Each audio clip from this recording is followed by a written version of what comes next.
Good day, everyone, and thank you for joining. Just give us a couple of minutes for us to um, let some of our participants join, and maybe in a couple of minutes, maybe 2 or 3 minutes, we can start. And once more, good day to you all.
Thank you, everyone. Once again, a good day wherever we are in the continent. Good afternoon, good morning.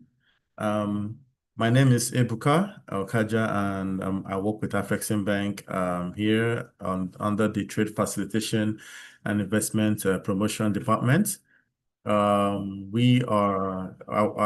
again, I'd like to welcome you all to this very important webinar that we are about to have in collaboration with Arise.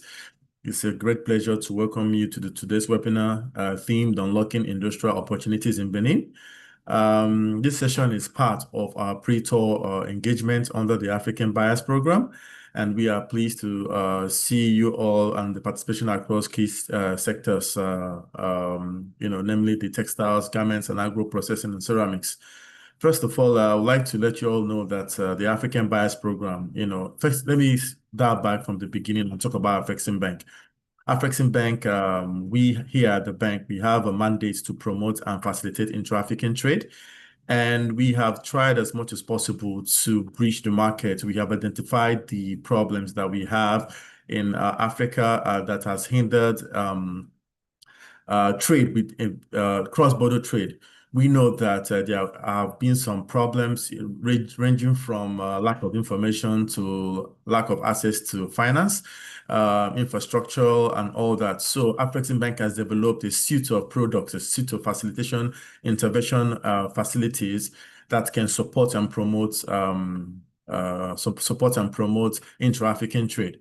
So under this, we have the African Buyers Program. The African Buyers Program was developed as a strategic initiative to empower African buyers as drivers of intra-African trade.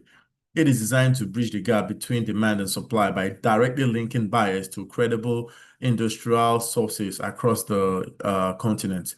Through structured programs like the African Buyer Store Program, which we are going to talk in depth later on, we aim to provide buyers with access not only to suppliers, but also to trade facilitation tools and networks that support sustainable transactions and long-term partnerships.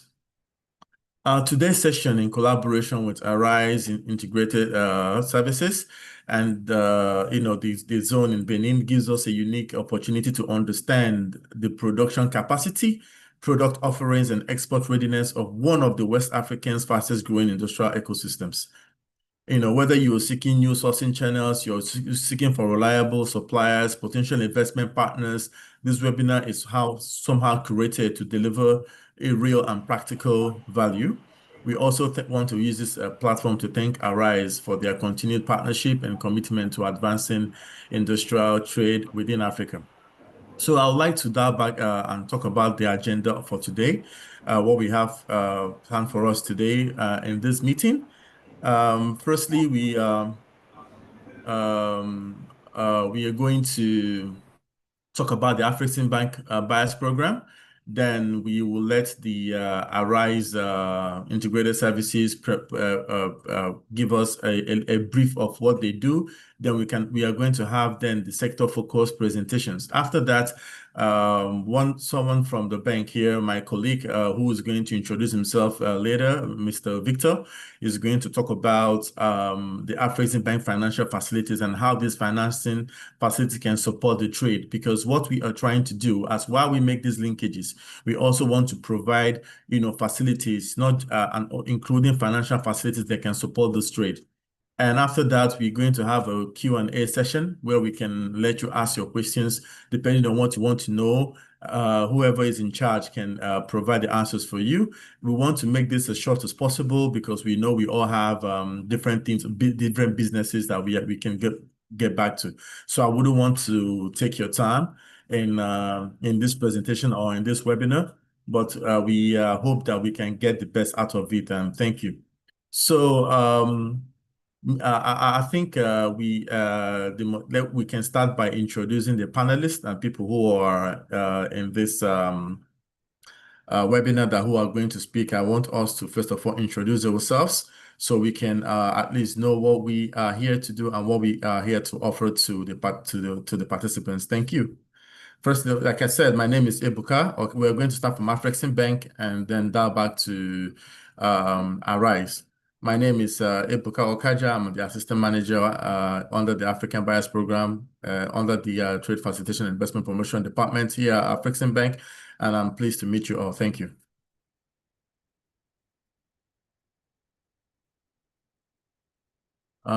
Victor.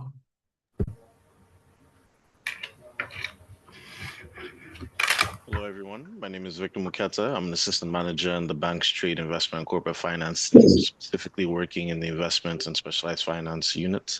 It's a pleasure to meet everybody.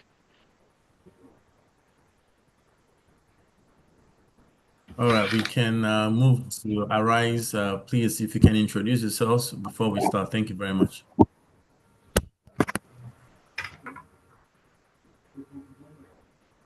Hi, morning to everyone. My name is Tejas. I belongs to Benin Cashew SA, head of the business and take care of the cashew nut business.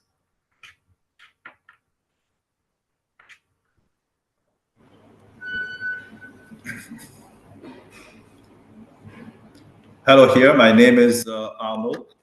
I'm the managing director of soya processing plant. So 2 plants actually processing soya beans in Benin, Benin Agribusiness and Benin Organics. Thank you. Okay. Good day, everyone. My name is Michael Omolola. I'm the GM Sales and Marketing for African Ceramic Solution, where we manufacture porcelain and ceramic tiles here in the zone. Thank you.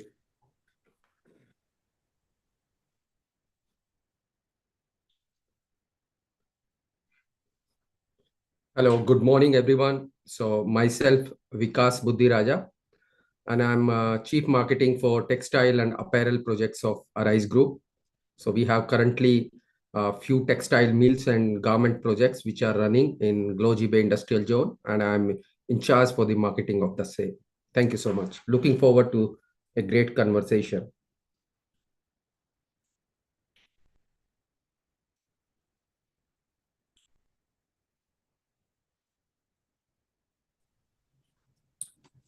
Hello, good afternoon, Okay. everybody. I'm Nikhil Gandhi. I'm part of the Arise Group, managing the industrial zones business and global head of marketing. I am based out of Dubai. Very happy to be on this call and meet all of you.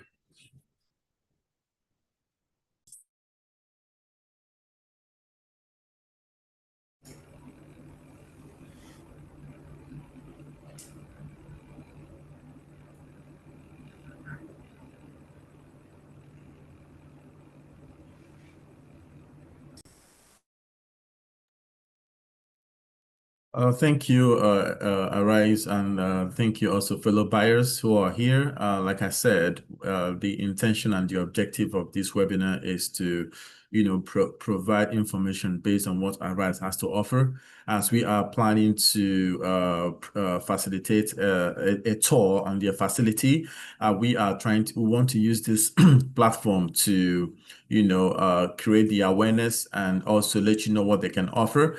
And if you are willing to do business with them, we can also facilitate the visit to their facility, where you can witness what they do and what they produce. And also, if you want to engage in other business activities with Arise, we can also support that and use this platform to make that initial awareness and initial collaboration with Arise.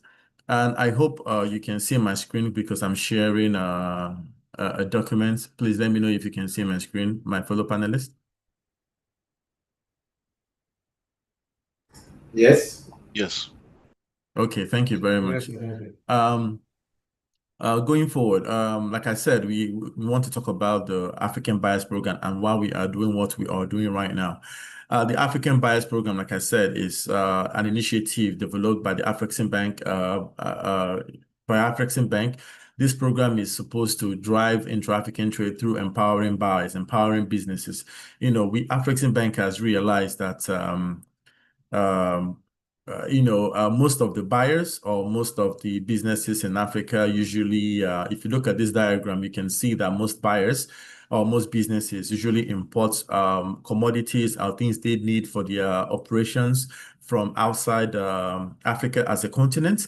And we are trying to let Africa know, or the businesses know, that African Bank is deliberately trying to support buyers and businesses to engage in business within Africa by providing different facilitation tools, providing financing facilities to reorient buyers to start engaging with African businesses. So I'm sure this diagram kind of speaks for itself and tries to understand, or tries to let us understand and know what we are trying to do within the bank. And the agenda of the African Bank African Buyers Program is to, first of all, identify, attract, and develop and host buyers. Why we use the word attract here is because we are not trying to just look at buyers or identify buyers and create a community of buyers, but we are developing tools within this program that can actually attract buyers, because what we know that buyers are always businesses are always looking out for profit.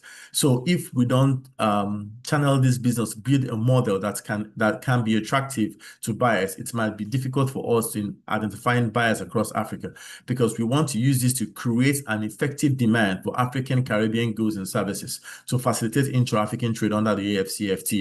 Therefore, the African Buyers Program aims to identify, attract, develop, host, and maintain a dynamic database of potential buyers for made in African and Caribbean products and services, while using them to create effective demand for African Caribbean goods and services by connecting them with qualified sellers, providing them support to facilitate trade with ultimate objective of facilitating intra-African trade under the AFCFTA, as well as with and within the Caribbean.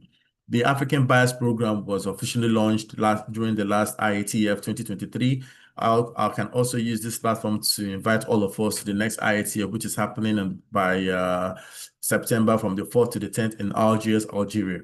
So the last IITF gave us a deal, within, of course, 75 billion will have been generated all through the IITF exhibitions and all editions. But during the last one, it was over 44 billion, while the buyers program generated over 2 billion worth of deals.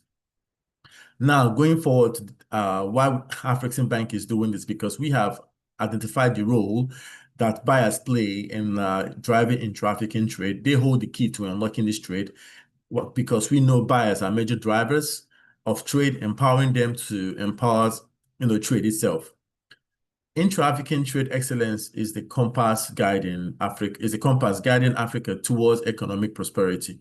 And if you look at this diagram, I don't want to take much of a time, but you can see the directions, because under the buyers program, buyers play a role. And under this role, these are the list of the roles that buyers play. Then from these roles that buyers play, it helps determine the direction of trade, which means if the direction of trade is skewing towards foreign trade, from the buyers program, if we can influence buyers and determine how buyers go ahead to make the transactions, it can change the direction of trade, which at the end boosts intra-African trade. Like I said, Afreximbank did some research to understand why intra-African trade is low, and we determined that it's part. This research was done through a survey with buyers. And we found out that some of the problems that we face is the lack of information, access to funds, historical trade patterns. Some of businesses in Africa always tend to turn towards foreign imports, because we feel that this is how it started and this is how it should continue. But here in Africa, Arise is going to help us understand that we have the productions that can support your businesses at a better rate with better quality. Also, we have the informal trade patterns. We also have poor trade facilitation, supply chain constraints, poor trade infrastructure, and limited shipping routes. These are the barriers that we have faced under the African under intra-African trade. And within this, Afreximbank have developed tools, which we can talk about later, that can support this trade. So while Afreximbank is developing these tools to support this trade, we are now building a community of buyers, a community of businesses that can have access to these trade facilitation facilities, which can help them engage in intra-African trade. And some of these interventions are, if you look at the right side of this chart, you can see that Afreximbank has kind of gone through the buyer activities in transaction, which includes source and purchase, financing, payments, and logistics. So under this source and purchase, we have different tools and interventions that we have developed, including the ATEX, which is like a marketplace for African buyers. We have the MASA that gives businesses the due diligence, helps businesses to understand and how credible a business is, because it helps you do the due diligence and know your customer documents that is required for businesses. We have the trader that provides market intelligence. We have the ATG that helps connect businesses to other businesses. We also have the IITF, which is a marketplace under the AFCFTA. We also have the IITF Virtual, which also provides connections, but virtually. We have the CANEX. This covers mostly the cultural part of businesses, where we're talking about the fashion, we're talking about creatives and all that. We have the trade centers, which is built across Africa. One in Zimbabwe, we have in Nigeria, Abuja, and we also have in Harare. I've mentioned Harare. We are also building one in Uganda and Kampala. So this is what Afreximbank is trying to do to promote intra-African trade. Based on financing, of course, Afreximbank have different financial products, which my colleague will talk about later, that supports trades in Africa. We also have our payment system. We also know that one of the problems that that buyers face in engaging in intra-African trade is payment. We know that the lack of dollar in African businesses has hindered a lot of payments. So in this case, we developed a system called the Pan-African Payments and Settlement System, where buyers can be able to pay in their currency and the seller can receive these monies in their own currency. We also have different logistics tools like the ATDC, we have Trader, we have the archive, the quality assurance. These are all tools that Afreximbank has developed to support intra-African trade. And within the ecosystem of the buyers program, it can give you access to all these tools to help to enable you engage in intra-African trade, which is actually providing lots of opportunities for African businesses. Before the main purpose of this webinar is for us to talk about the African Buyer Store, which is like a pre-tour. This webinar is like a pre-tour program to what we are about to do in the coming months with Arise. And the Buyer Tour is a program, an initiative by Afreximbank trying to reorient buyers to source goods and services from African and the Caribbean markets by facilitating connections between buyers and industrial parks, special economic zones and regional suppliers to drive cross-border trade within the continent. The key objectives of the African Buyer Store program is to promote intra-African trade by creating direct market linkages, showcase African Caribbean manufacturing capabilities and export-ready products, and supporting buyers with tailored solutions to ensure successful business outcomes. Some of the success stories we've actually had this buyer tour in one of our rice facility in Gabon.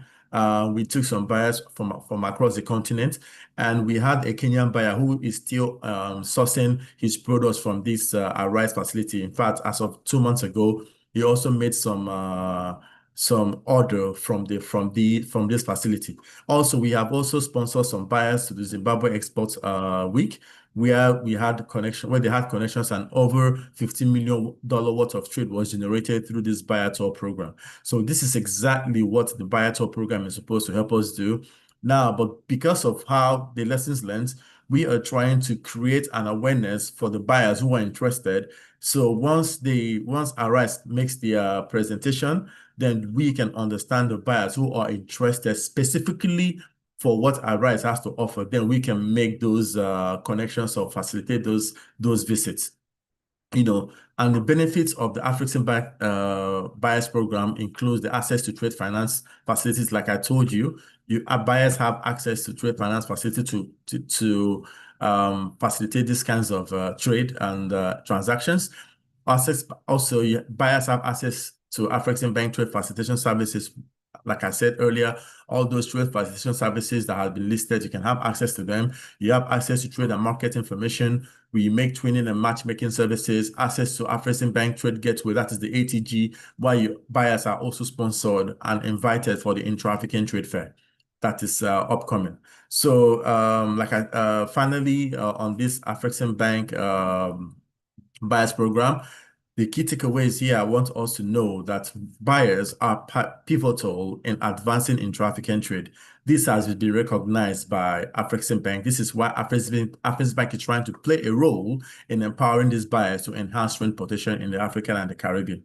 So this is the end of my presentation for the Afreximbank Buyers Program, but I just need to share one more presentation on why we are trying to do this with Arise. And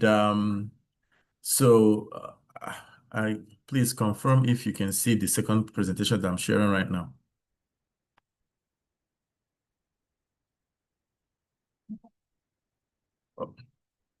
Okay.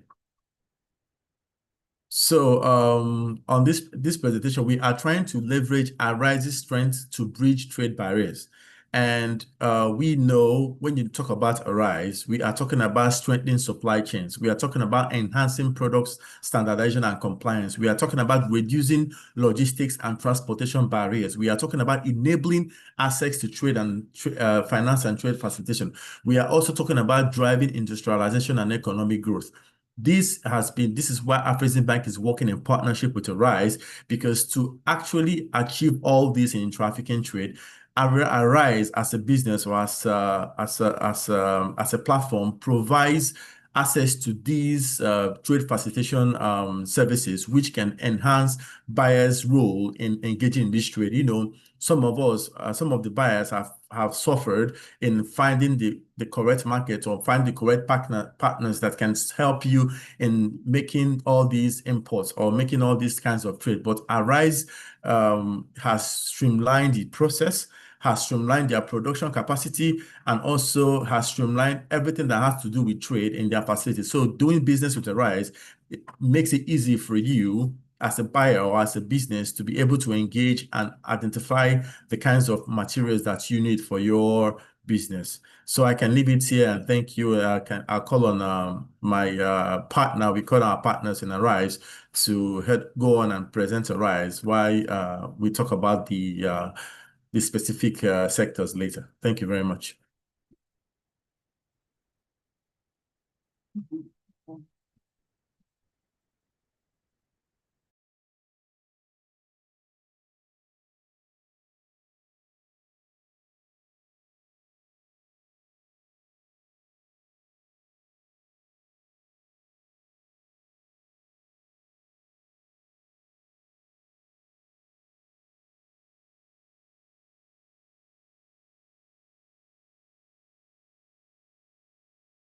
Mr. Herbert, I don't know if you are on mute. Can you please take over, please? Thank you. Yes. Good morning, Ebuka. I think you can hear me. Am I audible?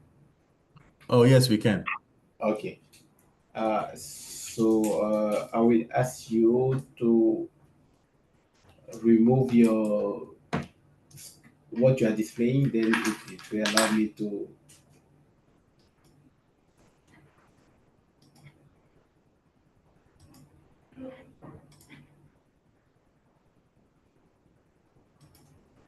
Please, Ebuka, can you stop displaying your screen? Then it will allow me to display mine. And let me stop sharing my screen. Please give me a minute.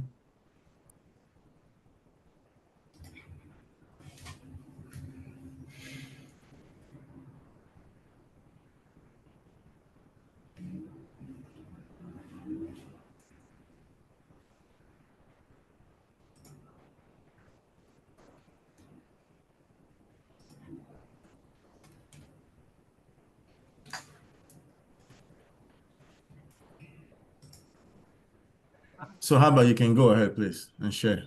yeah.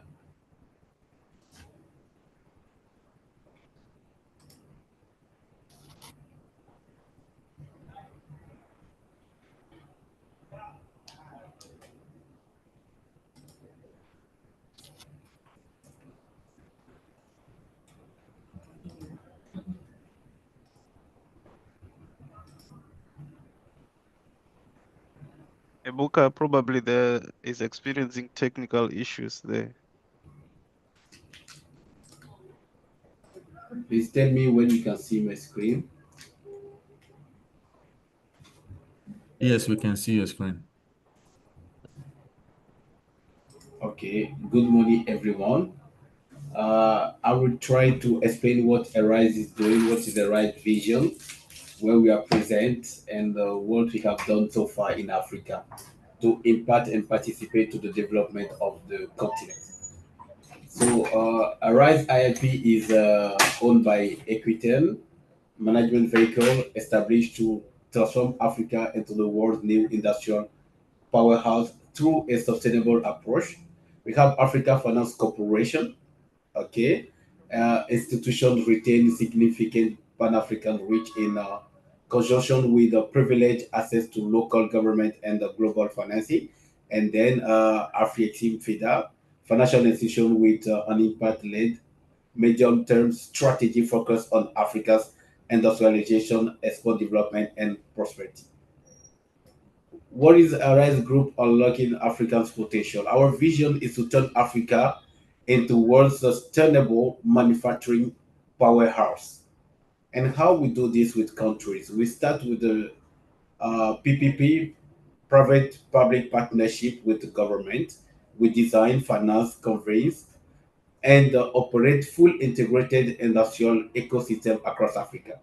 We identify industrial gaps, and opportunity in African countries and design tailor-made solutions to enable sustainable and local transformation of raw materials, boost export and promote trade. So all our partnership in all the country where we are present today is equity with the government. Okay, we design the feasibility investment infrastructures.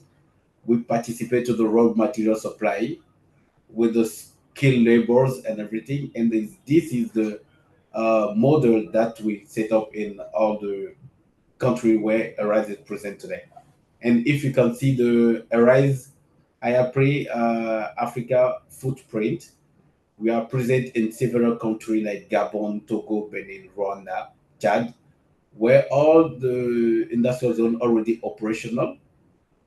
We have some under construction, Ivory Coast, Congo, Nigeria, Malawi, Tanzania, and some under development as Senegal, Zimbabwe, Botswana, Sierra Leone, etc.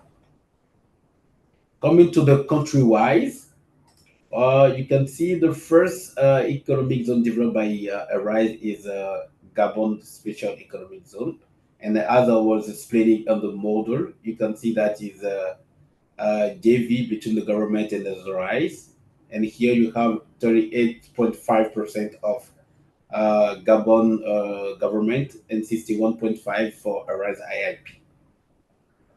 You can see the development of diesel that happened with several industries today. We have plywood factories already operational there.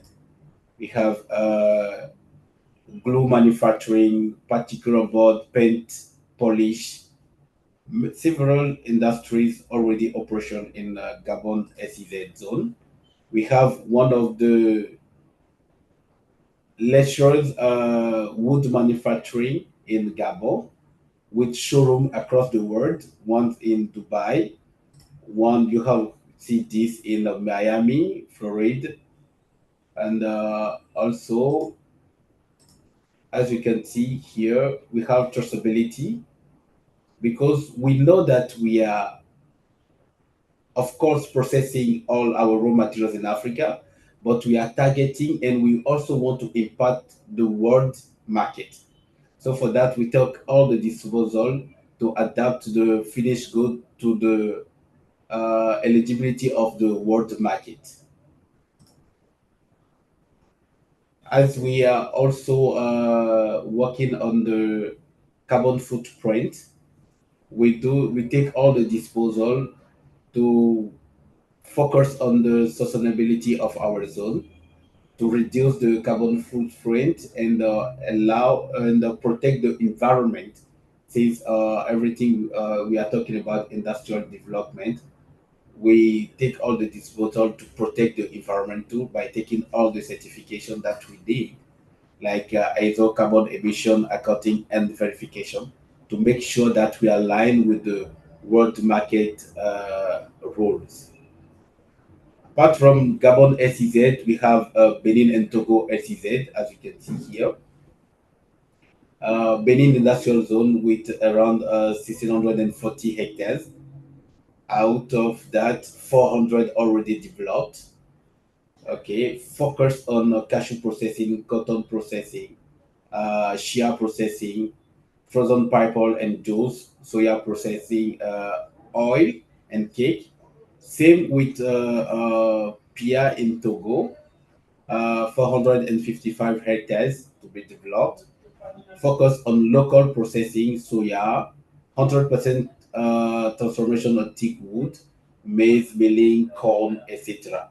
So as you can see, we Arise is focused first of all on the strength of each country where we establish, and we start with what is present in the country by giving the added value to all that.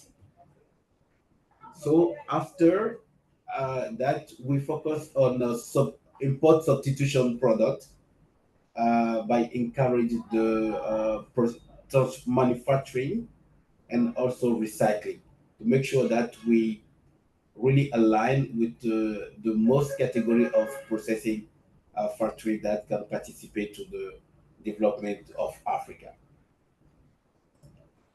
So you can see the images of the zone developed. This is Pia Industrial Park.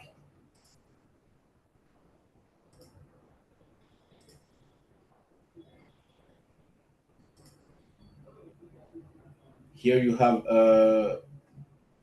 Rwanda SEZ zone, also under development.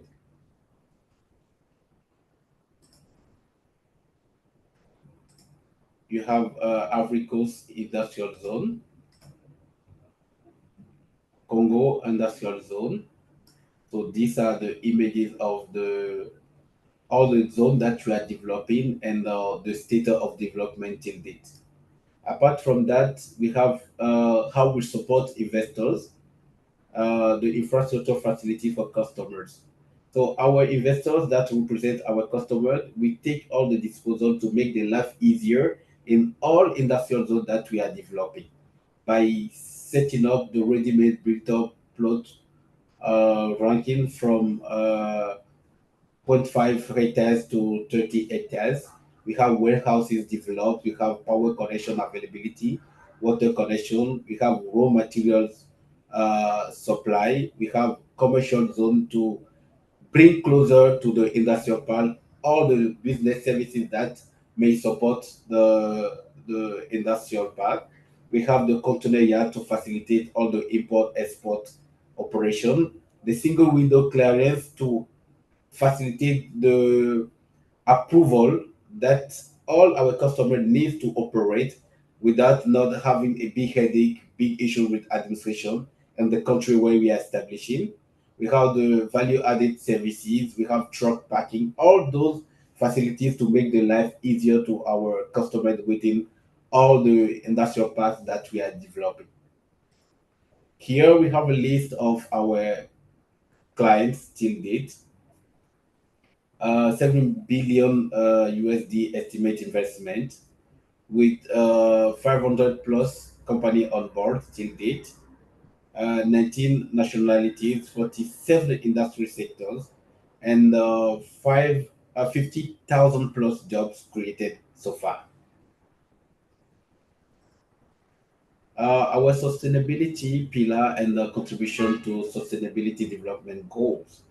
As I was saying, we care of environment, so we take the disposal of carbon neutrality, circular economic diversity and inclusion, and responsible supply chain management, just to make sure that we align with all the certification, all the management tools and rules that make our zone competitive on the world market.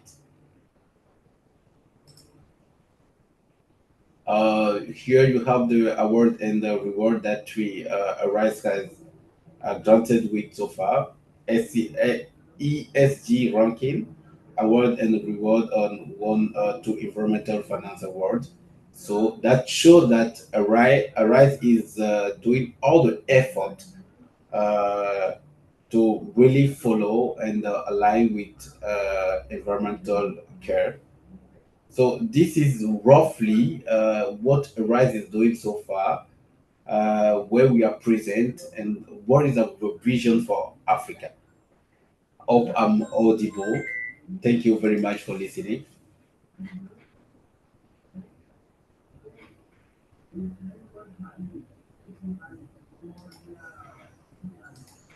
Thank you very much, Mr. Herbert. I really do appreciate your presentation, and I hope we all got it.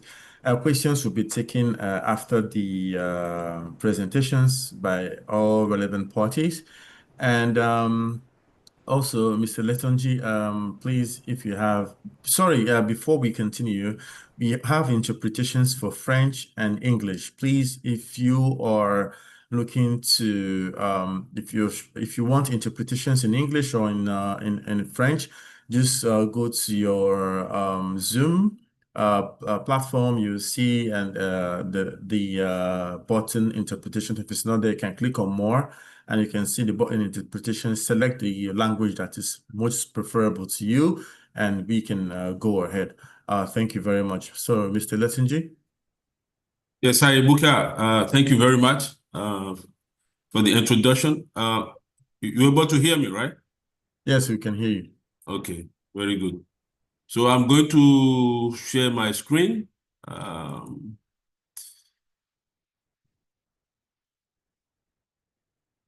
Okay, can you see that? I'll let you. Are you able to see my screen?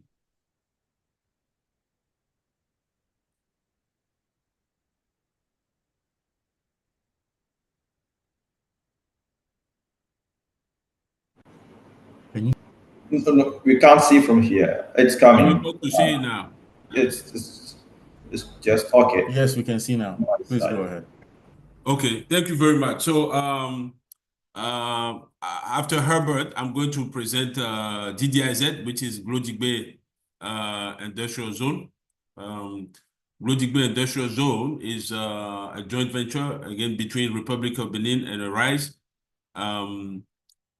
Its main purpose of the zone is to process Benin agricultural crops and also Benin mining resources. The zone itself was created in February 2020. It's stretched across 1,640 hectares. We began our first infrastructure work in June of 2021. Our total investment is approximately 164 billion XOF.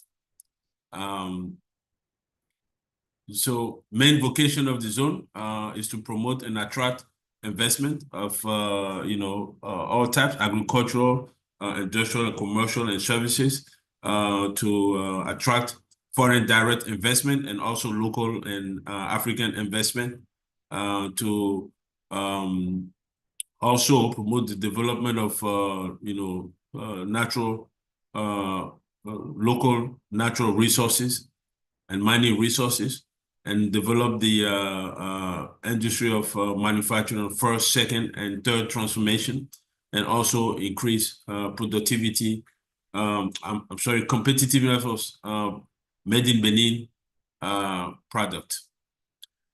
In terms of the regulatory framework, in this zone, we have the law on special economic zone. When you are an investor in the zone, you can operate under two regimes, the export regime and the intra-community trade regime.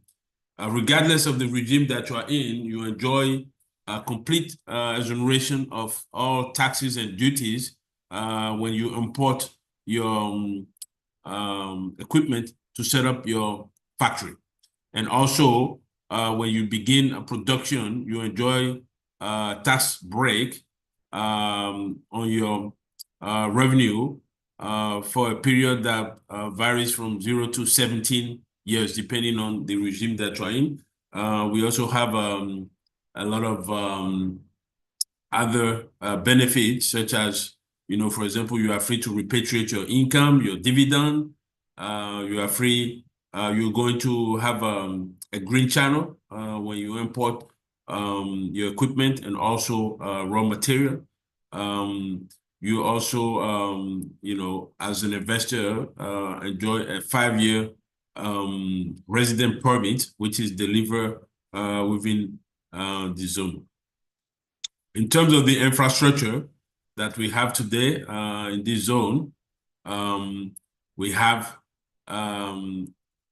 first and foremost, the zone is subdivided in several parts. We have a commercial area where we have the one-stop shop, the single window counter. We have the industrial zone itself, and we also have a residential area, which is on 50 hectares. That is going to house approximately 11,000 housing units. And today we are building the first 3,400 units, which will be finished within the next 10 months. Again, I mentioned the one-stop shop already, where we have 17 public entities, tax administration, customs, immigration, Ministry of Commerce, all the main entities that are needed for investment are in there. And so basically, when the investor comes to the zone, they do not have to leave the zone for any type of paperwork. We also have a truck terminal. We have ICD. So basically, it allows for investors to bring their goods in and also to process the export without having to go to the port to do the formalities. We have various clinics within the zone. We are planning, there are some hotels that are going to be built within the commercial area. Today we also have some restaurant. Also, we have a big program for vocational training. That program is approximately 300 million USD. It's between the JV and the government of Benin. In terms of services provided by the management company of the zone, we have the water that is provided to the various factories. We have electricity. We have the development of the infrastructure, such as the roads, pipelines. You have fiber optics as well, and also the supply of gas. Today we have a gas pipeline that is connected to the various factories that need gas. That gas pipeline is approximately 30 kilometers long. And then we also have a decompression station within the zone to allow this gas to be converted from CNG to liquefied gas to be furnished to the investors. So today, besides the product that are already processed within the zone, so we have a possibility for investors to also be investing, processing of pineapple. Benin is one of the producer of sugar loaf pineapple, which is a specific pineapple that is not, it's only found in very few countries. We also have a cassava. Approximately 5 million tons of cassava is produced every year. Cassava can be processed into starch. It also have some pharmaceutical application. It can use to produce ethanol, to power a vehicle, and also alcohol of a pharmaceutical use. It can use to be also used to produce paper. Today in the zone, we have some cashew processing units. Tejas will talk about that later on. We also have the integrated textile unit and some garmenting unit. We are selling on various markets already. Vikas will talk about that later on. And also we have some ceramic tile processing. We have some pharmaceutical industry within the zone, cosmetic as well, and corrugated boxes, PP boxes, animal feed manufacturing as well. We have a soya processing factory, which process the soya into soya meal and also refined oil. So I know we'll talk about that a little bit later on. So basically, what we do in this zone is to actually substitute import. It's a lot of import that comes to Africa, mainly for food and garment, automobile, pharmaceutical, and various type of goods that we import. So main goal of this zone is to actually, attract investors to, substitute those importation, but also to process, local natural resources and mining resources into, finished goods, such as, garment, tiles, and things like that, that are already being processed within the zone. There's also other opportunities for, recycling business, in the zone, also for, electronics, processing and things like that. So that's about it. So to become an investor in the zone, you just need to have an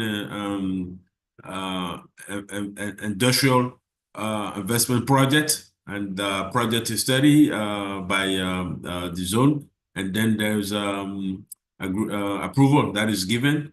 All that takes approximately 1 month, to be accepted to the zone for all investors. As of today, out of the 1,640 hectares, we have developed the entirety of the first phase, which is on 400 hectares. We anticipate that within the next 5 to 6 years, we've developed the entirety of the 1,640 hectares, because there will be an increase in the investment within the textile industry. Today we have 3 integrated textile units, but the goal by 2030 is to have at least 30 such industry within the zone to process the entirety of Benin manufacturing. Benin fiber output, which is approximately 305,000 metric ton per year. So that's basically what DDIZ is, and we'll be happy to entertain some questions later. Thank you very much.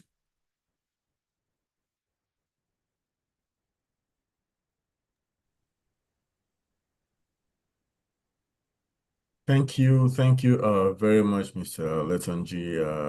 We appreciate this wonderful presentation. This is actually why we are trying to do what we are doing here at Afrexim Bank, and trying to educate our buyers, our businesses, and what you have to offer. It's so much organized that sometimes, it's even an opportunity for some of the buyers who are not in these sectors to identify these opportunities within their own countries. But we try to just based on the fact that we are looking forward to, having a buyer to your facility. That's why we made it we had to invite only businesses who have something to do with the sectors that we are focusing on in this webinar. But we also want to share this presentation once more to the whole buyers that we have. So in case somebody identifies an opportunity that he wants to venture in, they can also be able to, relate with you or contact you to able to get more information on how they can proceed.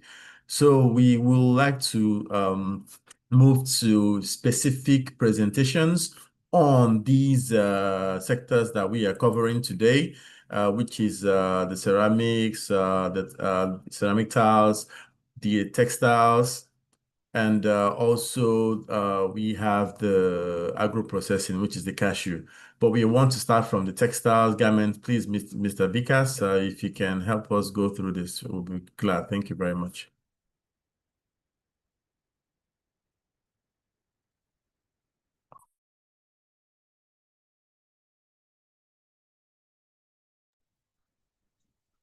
Thank you, Ebuka. So can you allow me to share? Please go ahead and share.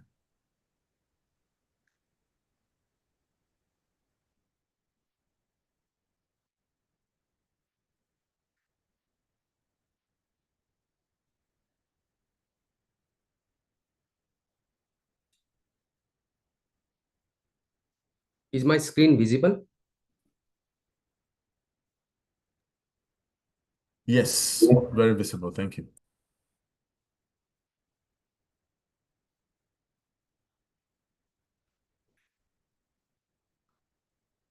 Great.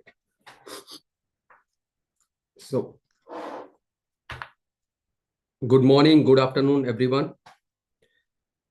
My name is Vikas Buddhiraja, and I'm the Chief Marketing for the textile projects and the garment projects of Arise Group, which are currently running in Glodibe Industrial Zone.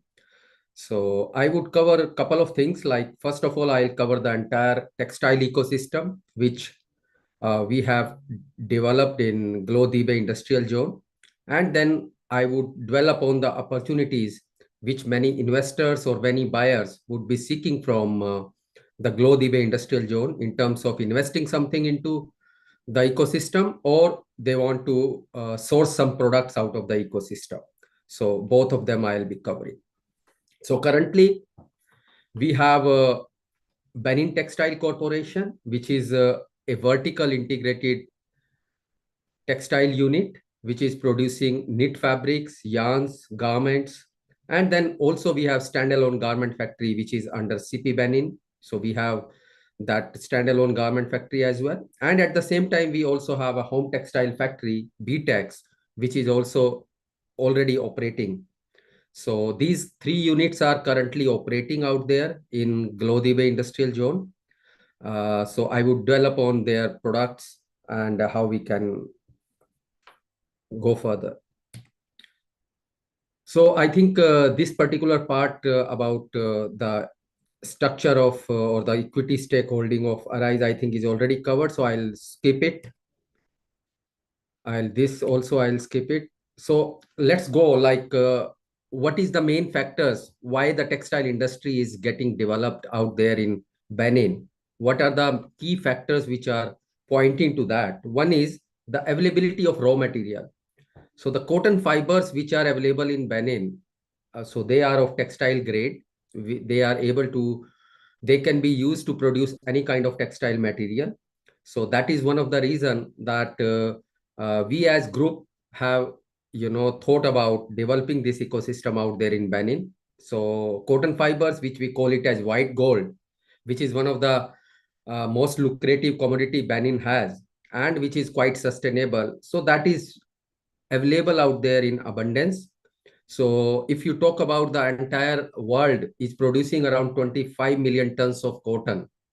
Out of that, Africa produces around 2 million tons of cotton. And out of that 2 million tons of cotton, West Africa produces around 1.2 million tons. And from that, around 324,000 tons is produced only by Benin. So you can say around 25 to 30% of entire African cotton is produced only in the country Benin.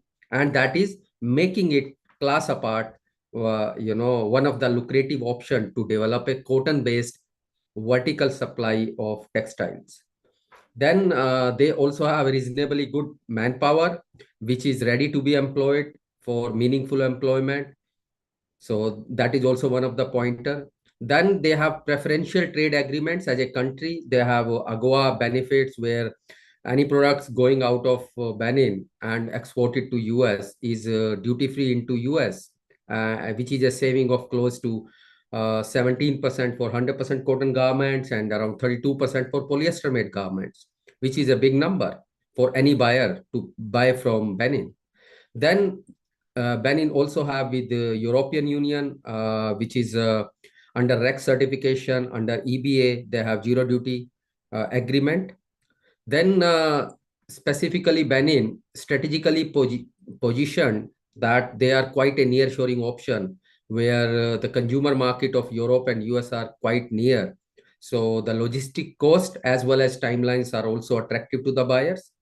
And at the same time, the sector's sustainability is also there. Like they have rain-fed cotton, they have non-GMO cotton, and coupled with all other factors, it makes a good proposition for any textile investor or textile buyer to look at Benin to start this value chain.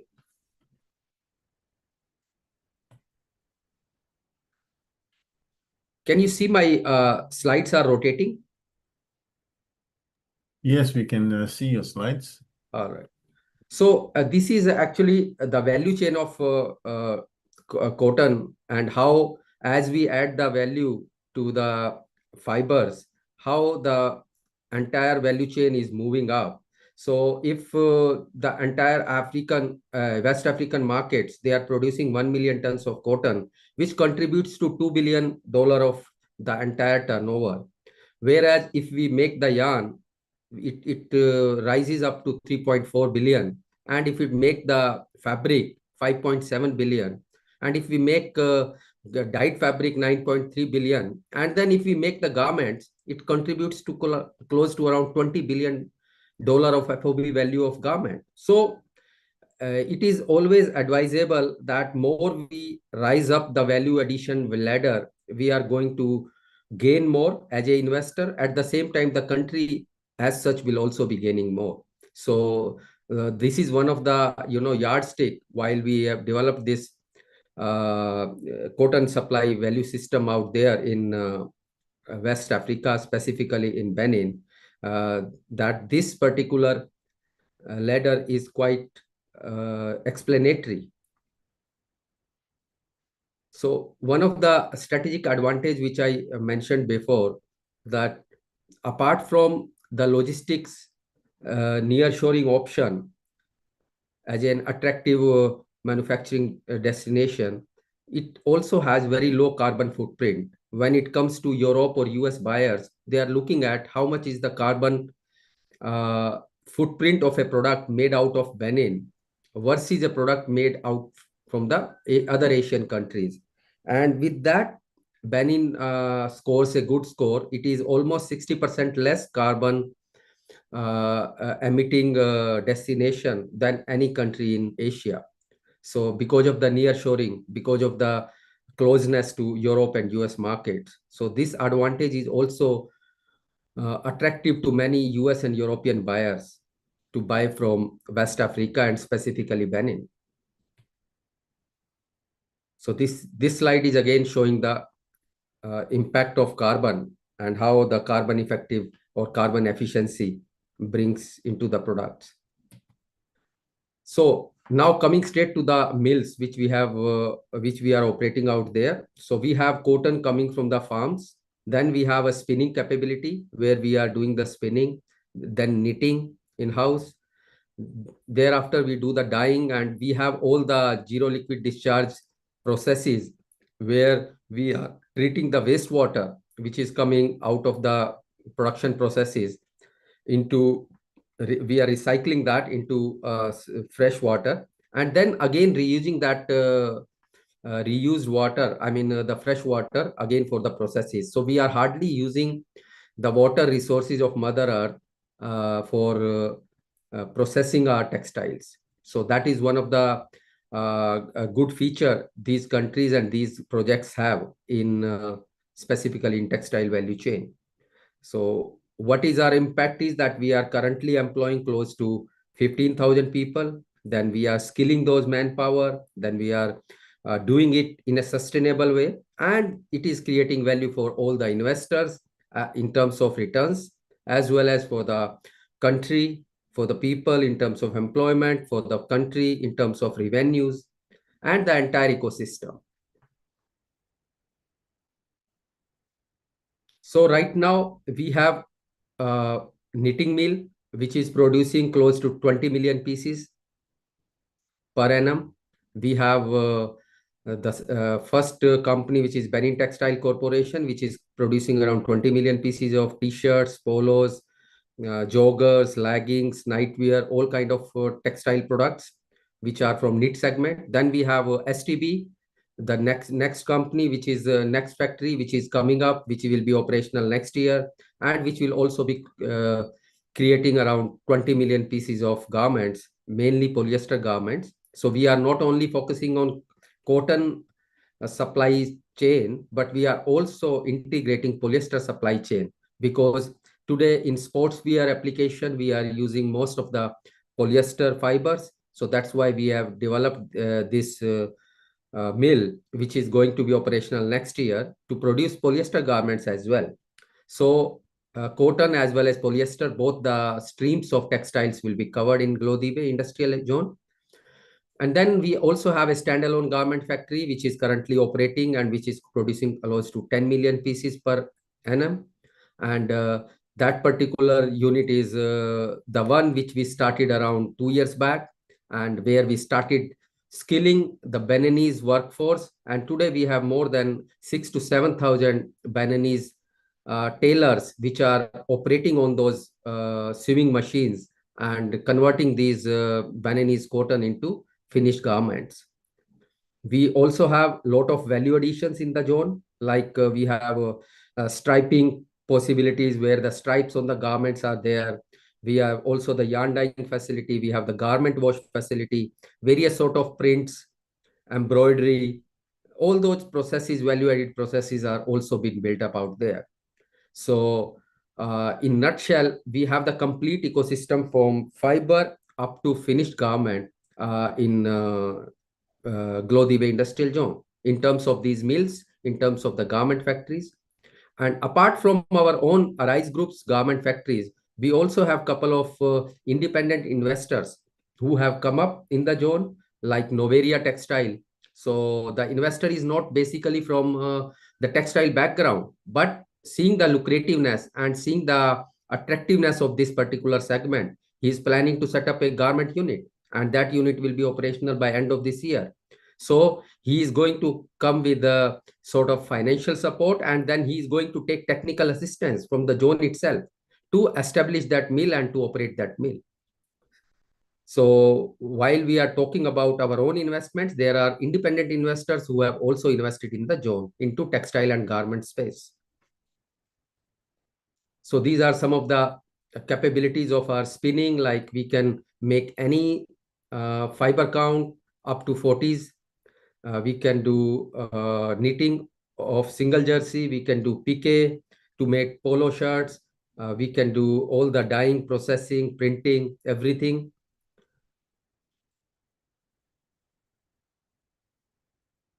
Coming to the capacities. So currently we have close to 52 million pieces of garments which we can make in the zone, including the capacity which is coming up as STB next year. Apart from this, we have almost independent investors who are planning to close on around 10 to 15 million pieces per annum capacity.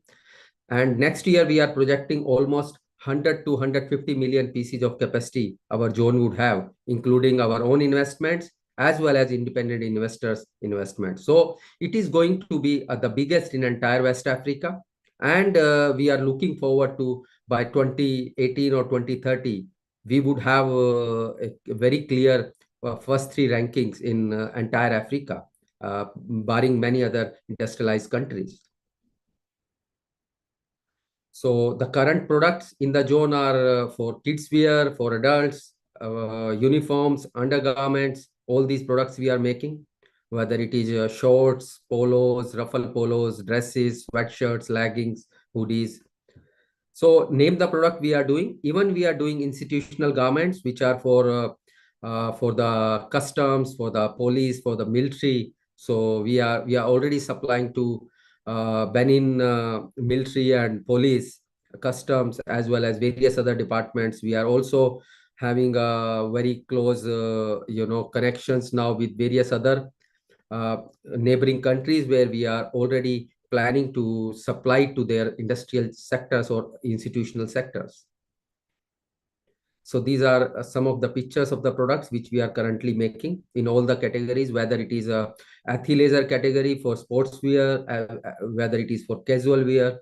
So all kind of performance wear we are making. So these are some of the close pictures of polos, crew neck, which we are making at the moment.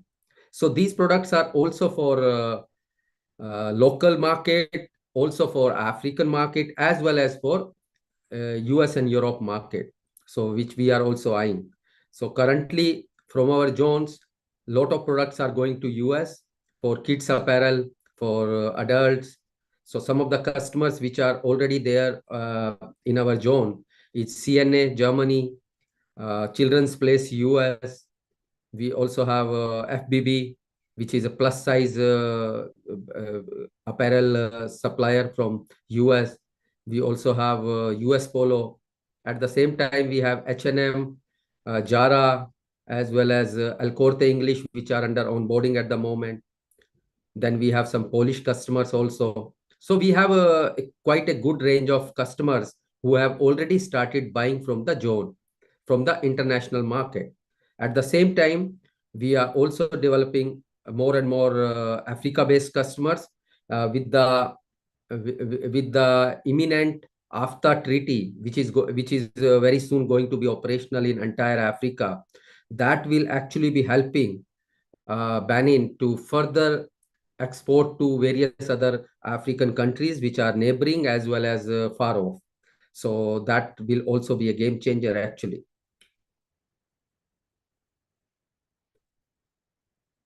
These are some of the technology suppliers whom we have bought our machines from. So these are some of the top-notch machine manufacturers. And then we are doing everything sustainably. So we have all the certifications in terms of traceability, in terms of social compliance, which most of the international brands, as well as many renowned African labels also need that. So these are some of the customers where we are already supplied the goods: Children's Place, Kiabi, Gemo, US Polo. Some of the customers which are under onboarding at the moment: H&M, Jara, Celio, Mango, CNA, so Carrefour. So in terms of when you see that we have almost close to 12 to 13 international brands with whom we are engaging at advanced level. So that itself is a testimony to the lucrativeness, to the compliance-led, sustainability-led, as well as ROI-led ecosystem which we are developing in Benin, basis the cotton supply chain which the country has. So I think this is all from my side. So I would looking forward to hear your questions wherever you have questions on some product as well as on the investment part. So I would be happy to take it over. Thank you. Thank you very much. We appreciate this presentation. Let's go over to Mr. Tehash for the agro processing. Thank you.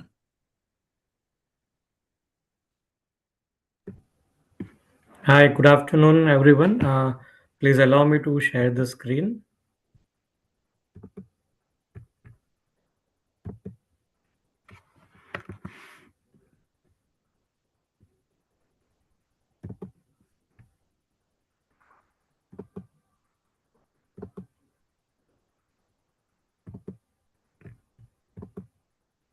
Is screen visible to all of you?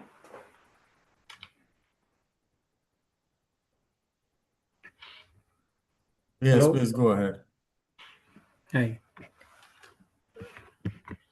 Benin Cashew SA is the entity under which cashew processings are happening in Gloji Bay, Benin. The product brand name is Kaju. It is a high quality cashew kernel brand. We started our processing in April 23. All cashews are being processed and packed under the Arise and CDCB owned facility under the name of a Benin Cashew SA. We produced all kind of a grade: white holes, scotch holes, broken, and apart from the conventional cashew nut, we are supplying the sustainable as well as the organic processed cashew nut. These are the 5 factories which is highlighted in blue color. Total have the total processing capacity of more than 100,000 ton per year. There are warehouses also just behind the cashew processing facility where we store the raw material for year forward processing, as well as there is a provision which is there to do the consumer packing within the zone itself. We have all necessary certification which are required for exporting or selling cashew kernel within Africa. We are HACCP, BRC, kosher, halal, as well as the SMETA certified. We can process 100,000, even more we can process. This is the pictorial presentation what normally cashew kernel looks like. What we are processing in Benin, which is of a very white in color. We have all necessary certification and these are the certificate copy. At the moment, we are not supplying much within Africa. We are supplying it to the South Africa in a big way. That is the only one country where we are supplying cashew kernel at the moment. Yes, but there is a big market opportunity available in Nigeria, in neighboring countries for the roasted salted cashew nut, which we can also do within our facility. So we'll be more than happy to have all kind of a inquiries which are ready to buy the cashew nut from Benin. Thanks a lot. And any further question which you have on product as a cashew kernel or Benin cashew essay, will be able to answer during the question answer session. Thank you very much.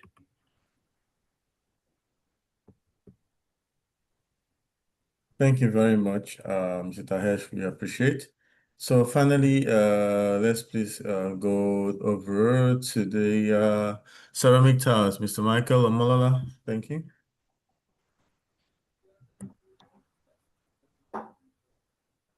Okay. Good afternoon, good morning, as the case may be. My name is Michael Omolola. I'll be speaking as regards ceramic production in Benin. African Ceramic Solution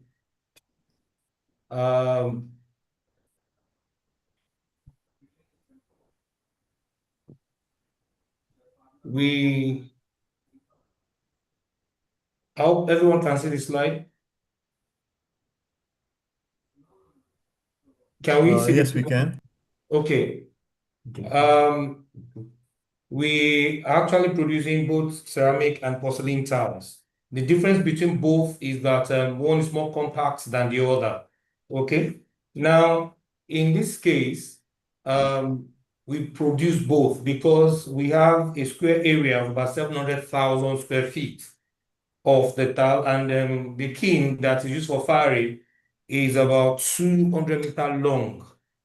So basically, we get our raw materials, major raw materials for the body here in Benin, of which are basically used for the body. The feldspar, the kaolin, the ball clay are here in Benin. And one fantastic thing about it is that in standards, according to ISO, for you to have a porcelain tile, you must have about 0.5, less than 0.5 water absorption.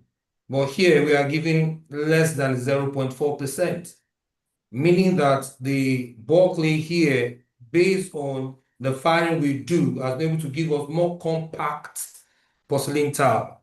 And the ceramic standard is between 3 to 8% water absorption level. And we are having between 3 to 5%, which makes us stand out compared to other competitors in the zone and across West Africa. Next slide. Now, the vision to become the leading African manufacturer and distributor of high-quality tiles. Basically, there are a lot of tile manufacturers across West Africa, majorly in the Anglophone. But across the Francophone, we found that they are quite a bit limited. And that is why we are trying to maneuver, capture the whole Francophone, spread into the Anglophone with top quality grade A tiles. Let me bring to your knowledge, most of tiles coming into Africa, basically most of them are not first choice. Why? Because the cost of landing per square is far more than what is being sold. And we are here to give you premium tile, first quality tile, manufactured within 2 days, supplied within 2 days. Because our mission is to give you durable, beautiful, and sustainable ceramic tiles. With cutting-edge technology, we have machines from SACME, which is the 21st modern day producer for firing. We have Moderna also being used at our press area, SACME for our press, which is about giving us atmospheric pressure of about 450, which is very, very high compared to others that we have. Also, we have trained professionals, over 300. In-house, we have over 500 locals employed. Installed capacity is 3 million square meters per year. We do 10,000 square meters per day. We have glazed and unglazed tiles. From the picture, you can see we have 60 by 60, 60 by 120. Majorly, these slabs of 60 by 120 is what's being obtainable more in the world today. But in our local area, so this area, Francophone, Anglophone, people still patronize more 60-60. The wonderful thing about us is that we can give you whatever design or finish you want as regards your tile. Whatever, marble, granite, we give it to you the way you want it, either in polished, matte, or satin finishes. These are basically the little areas as we're going to be showing to you from the body preparation, which is from the bulk clay after the raw material. It goes to the press in the middle where the size is being formed.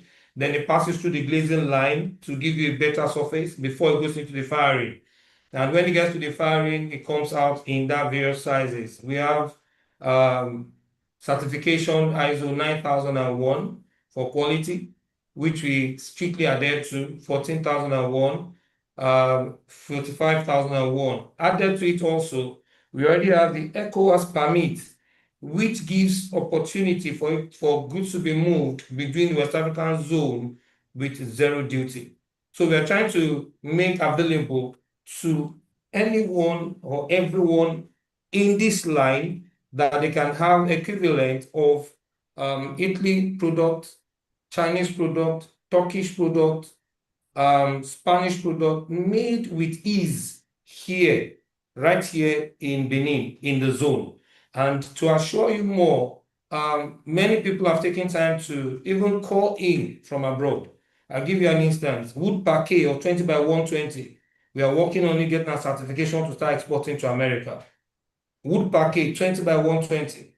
We have clients that are looking seriously for it in porcelain finish in Senegal, in Côte d'Ivoire, right now in Burkina. Why? Because it's of premium quality, not second grade, not third grade, but not even commercial value. These are not available here in Benin. We are servicing real estate companies. Architects have been here, they've been wowed with what they see because of what we can do. We can imprint somebody's image on the tile as long as what is given to us of high definition. We can imprint it and we can give to you what you want across other areas based on specs, either Porcelain Element Institute 1 to 5, meaning in our areas we can have high level of ROI products in those areas. Their resistance to abrasion is there. In areas like the mall, hospitals, schools, because you have to increase anti-slip there. We can give you that. If you're talking about top housing, executive housing projects, we can also provide that. Here, we've been able to change the narratives of the local market in Benin that it is possible, it is doable, it is achievable here in Benin. What you are bringing from abroad, it is possible here, is achievable here, and already is being exported. People have tried, they've tested, they've seen that this is good quality material. And that's why we're saying anyone investing, anyone getting involved, definitely stands to benefit a lot from Elano brand of tiles made by African Ceramic Solutions. We are working seriously in partnership with the zone, the CP, and Arise as a family to giving Africa, Benin as a pride of African ceramics, because the next target is to bring the world into Benin. Thank you.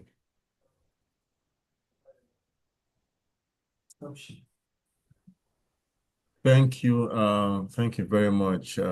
This is, in fact, I think I'm learning a lot from these presentations, and before I think it's important that you share some of these presentations with me and some of the success stories. I still do have a whole network that I can share this critical information to, especially prior to IATF, so we can identify more people that can benefit from this investment opportunity or these opportunities. I think is really, really, really important because unfortunately, while I was in Algeria recently, I saw a buyer who actually imports tiles from the rest of I think from Europe and sells here in Africa. And he was telling me that he's he was trying to get market access. I think I told him I was going to make the connection with you and them. So probably hope for that email. I don't think he joined us in this session. So please let's quickly talk about our financial options that can help facilitate these kinds of transactions. Please, my colleague, Mr. Victor Mukate, can take us through. Thank you very much.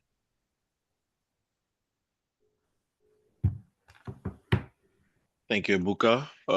Can everybody confirm that they can see my screen? Yes, we can see your screen. Okay, fantastic. All right. So, like Ebuka has put it, he's given you a rundown on what we do in the Intra-African trade and exports development cluster in Afrexim Bank. Fundamentally, our purpose is to finance the intra-African trade and essentially the commercial potential of the continent. And for that, we've filtered that down into financing products that we should be able to support, that should be able to support the achievement of this. And whether that be through investment, whether that be through investments, trade, infrastructure, trade enabling infrastructure, especially, it's something which we've tried to come through with. Now, I'll go through a number of our products just for you to get an understanding of. To start off with, we have our global facility, which is geared towards intra-African trade champions, which we've designed as a multi-purpose financing solution. It's for large African corporates operating across borders. Think of it like an omnibus facility. It provides flexible funding, financing, credit lines, trade finance, guarantees, advisory services to help firms scale in their intra-African trade and investment operations. Closely associated with that, we have the Intra-African Investment Finance facility. Now, this one provides medium to long-term financing to support African companies looking to expand into other countries, whether that be organically or inorganically. So it targets sectors critical to regional integration, such as manufacturing, infrastructure, logistics, services, financial institutions. Hello? Offering loans, equity, quasi-equity instruments to facilitate investments and acquisitions across different African countries. I believe there's another someone's not on mute.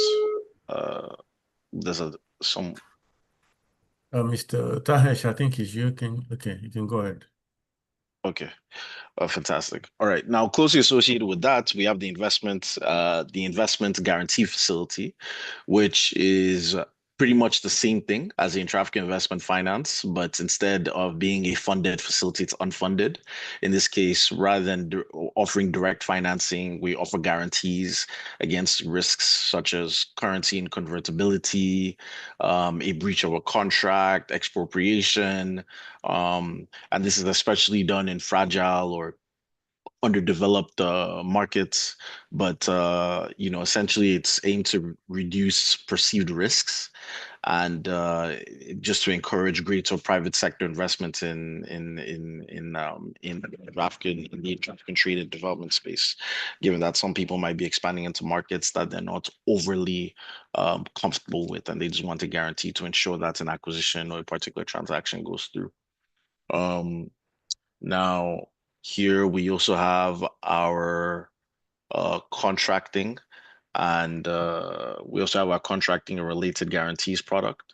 The purpose of which is to finance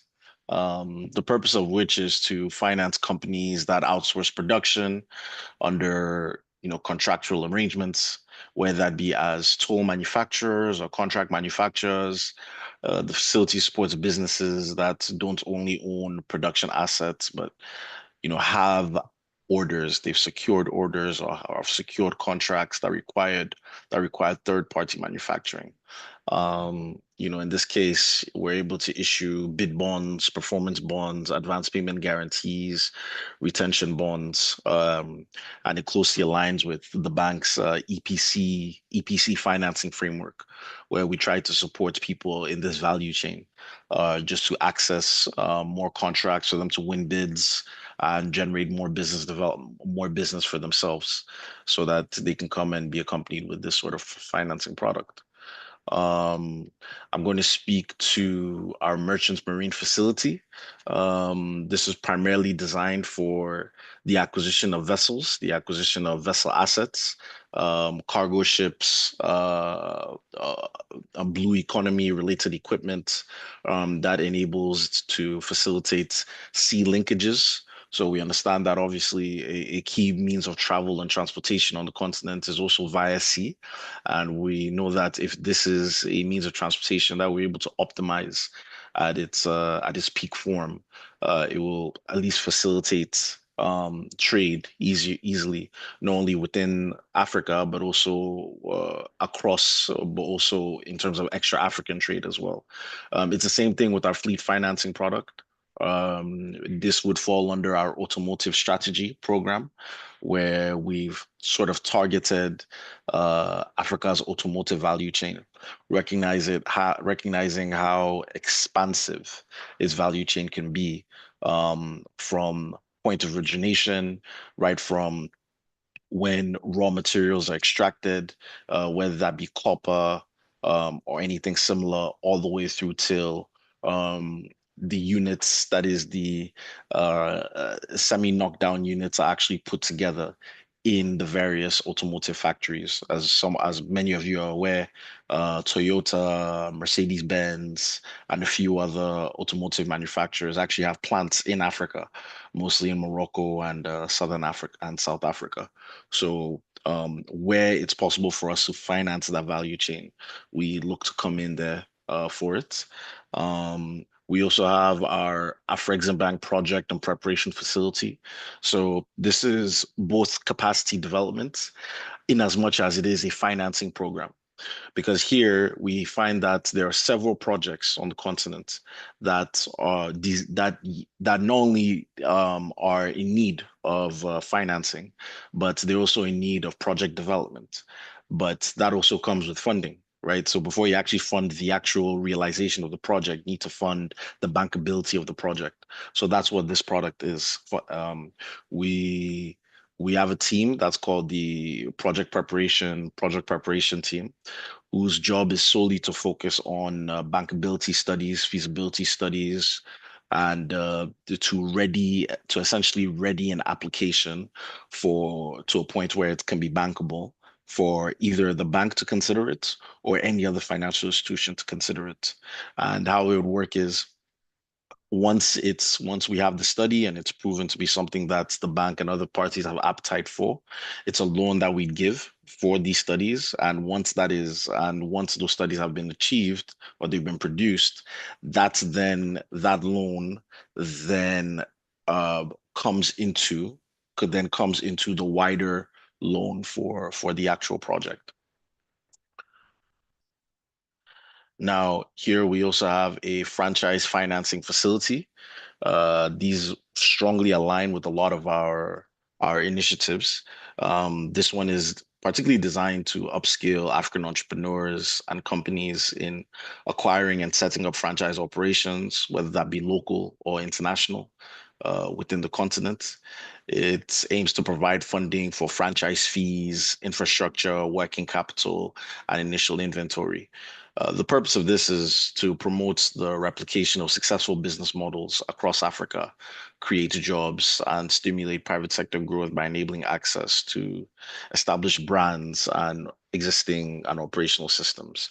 So, think of your retail outlets, think of your restaurant outlets, um, uh, it's a growing industry, and typically you find that franchises and large retail brands are often just housed under one entity, but over time there's the opportunity to license these and the opportunity for them to be franchised, thus creating more scalable employment opportunities for several other people.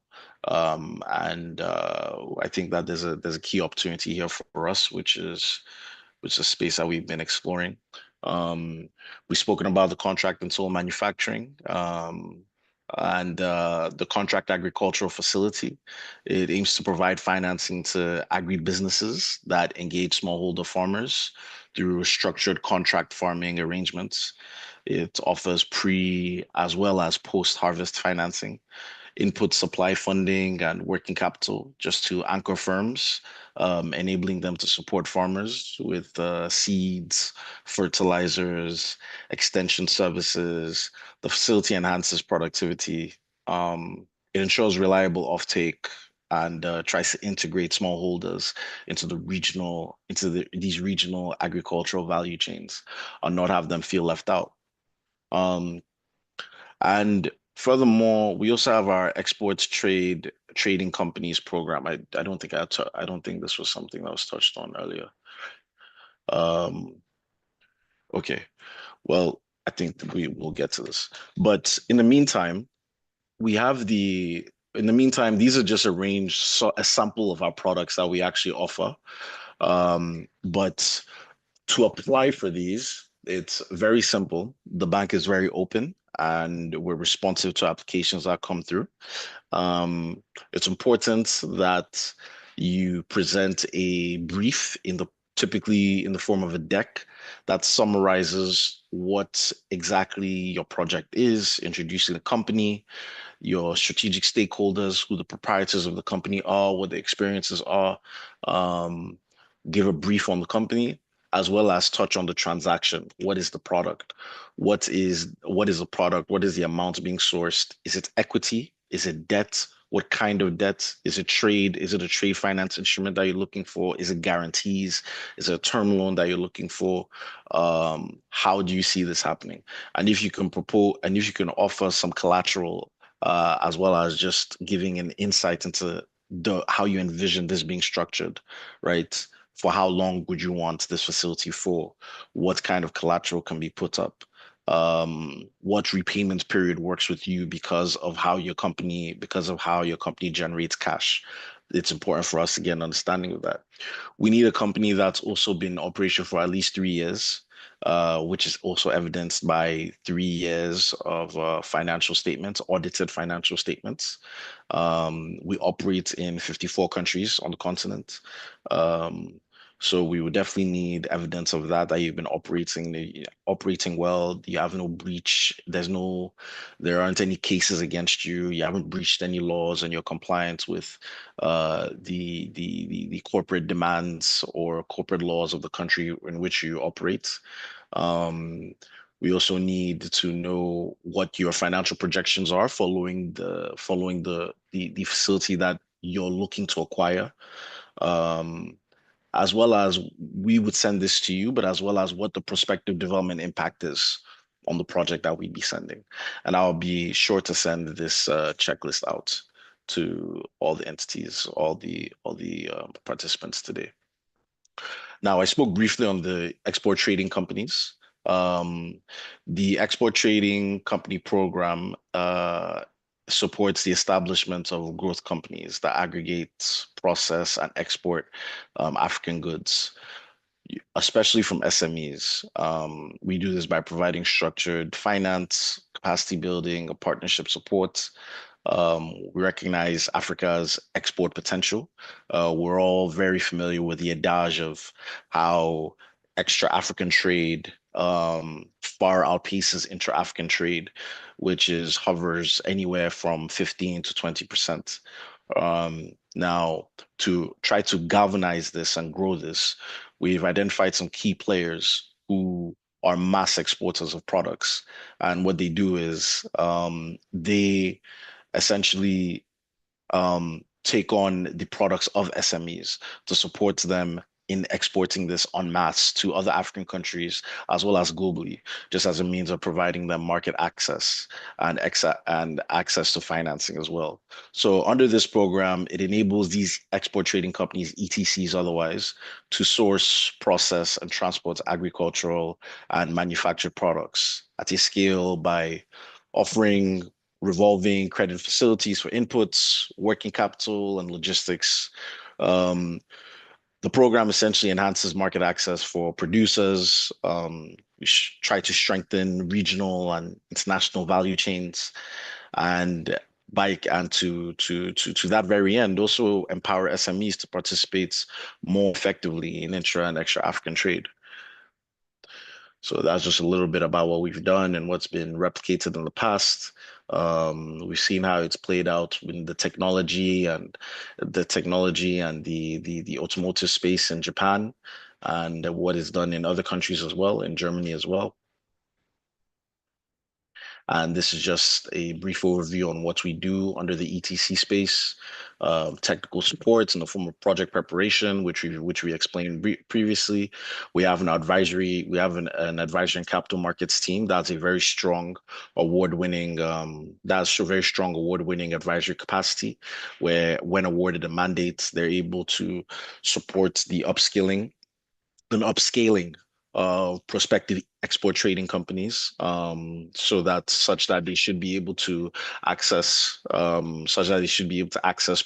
funding from the bank eventually. And it helps them with the active branding of themselves, just to encourage the export of value-added products over time. And this is typically done through the Intra-African Trade Fair and various other products.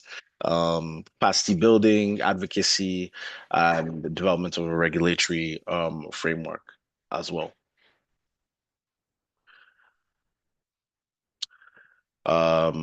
Now, I'll briefly touch on this. We have the Africa Quality Assurance Center, which also aligns the exports mandate. We recognize that there are several businesses on the continent that are export oriented, who unfortunately may not, their product, their exports, once they're actually sent to the place of delivery upon arrival, is the buyers do realize that the products don't meet the specifications that they had wanted. So what we've gone and done is we've created a quality assurance center, the pilot one being in Ogun State in Nigeria, where products will be tested and they'll be certified. They'll get certification to be exported to different countries on the continent. While this has been done in Ogun State, we're looking at Ethiopia, Egypt, Tanzania, and a host of other countries where we can have this on ground. And we're also working with the AU and ARSO to develop policies around the harmonization of quality assurances, just to ensure that products can be exported en masse to other countries. Now, as Ebuka mentioned earlier, we also have our creative economy strategy, which is dubbed under our wider CANEX strategy, the Creative African Nexus. It houses all of the bank's creative interventions that cuts across the value chain of the industry, of the sector, that covers film, music, fashion, and sports, the bulk of which encompasses financing, capacity building, export and investment promotion, which we do through programs like this, the Intra-African Trade Fair, CANEX Weekend, linkages and partnerships. Every year, we take a host of fashion designers to Paris Fashion Week, New York Fashion Week to walk the runway, off the back of which they're able to win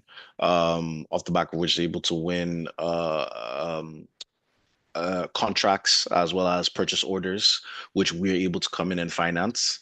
Digital solutions through online products, which people are able to use, and policy advocacy, which we leverage through our relationships with the African Union, the UNESCO, and various other houses. So $500 million was earmarked as a facility for the sector, but ever since then, given how much this has been mobilized, we've upscaled it to $2 billion that's been available to the sector. And I spoke briefly on our automotive strategy. So I think that should be it. Thank you very much.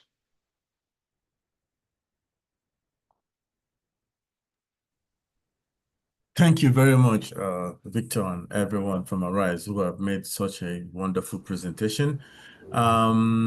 Yes, before we go into the question and answer session, in case if you want to speak, you can just indicate. The host can help unmute you so you can be able to speak. Just indicate, and you can throw your question, and whoever is in charge can give you the answers.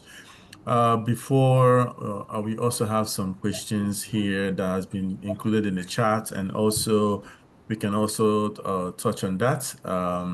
For the presentations, my colleague who is here, Mr. Farai, can tell you how you can access some presentations that have been tied to this session.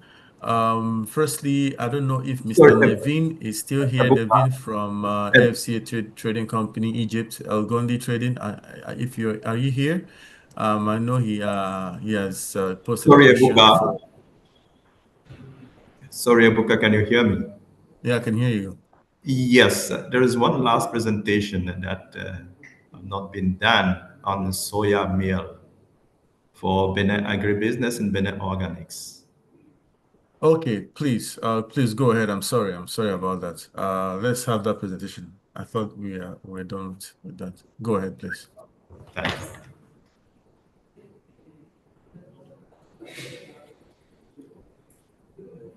So if you allow me to share my screen.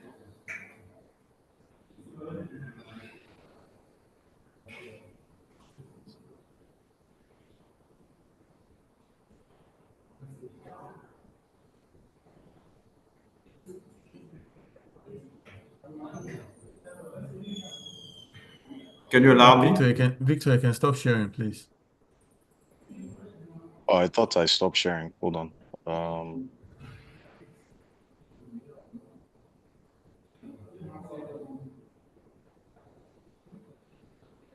Has it stopped? Yes. Okay. Please go ahead.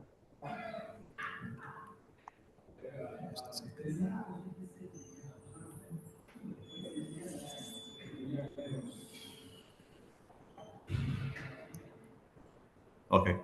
Can you see my screen?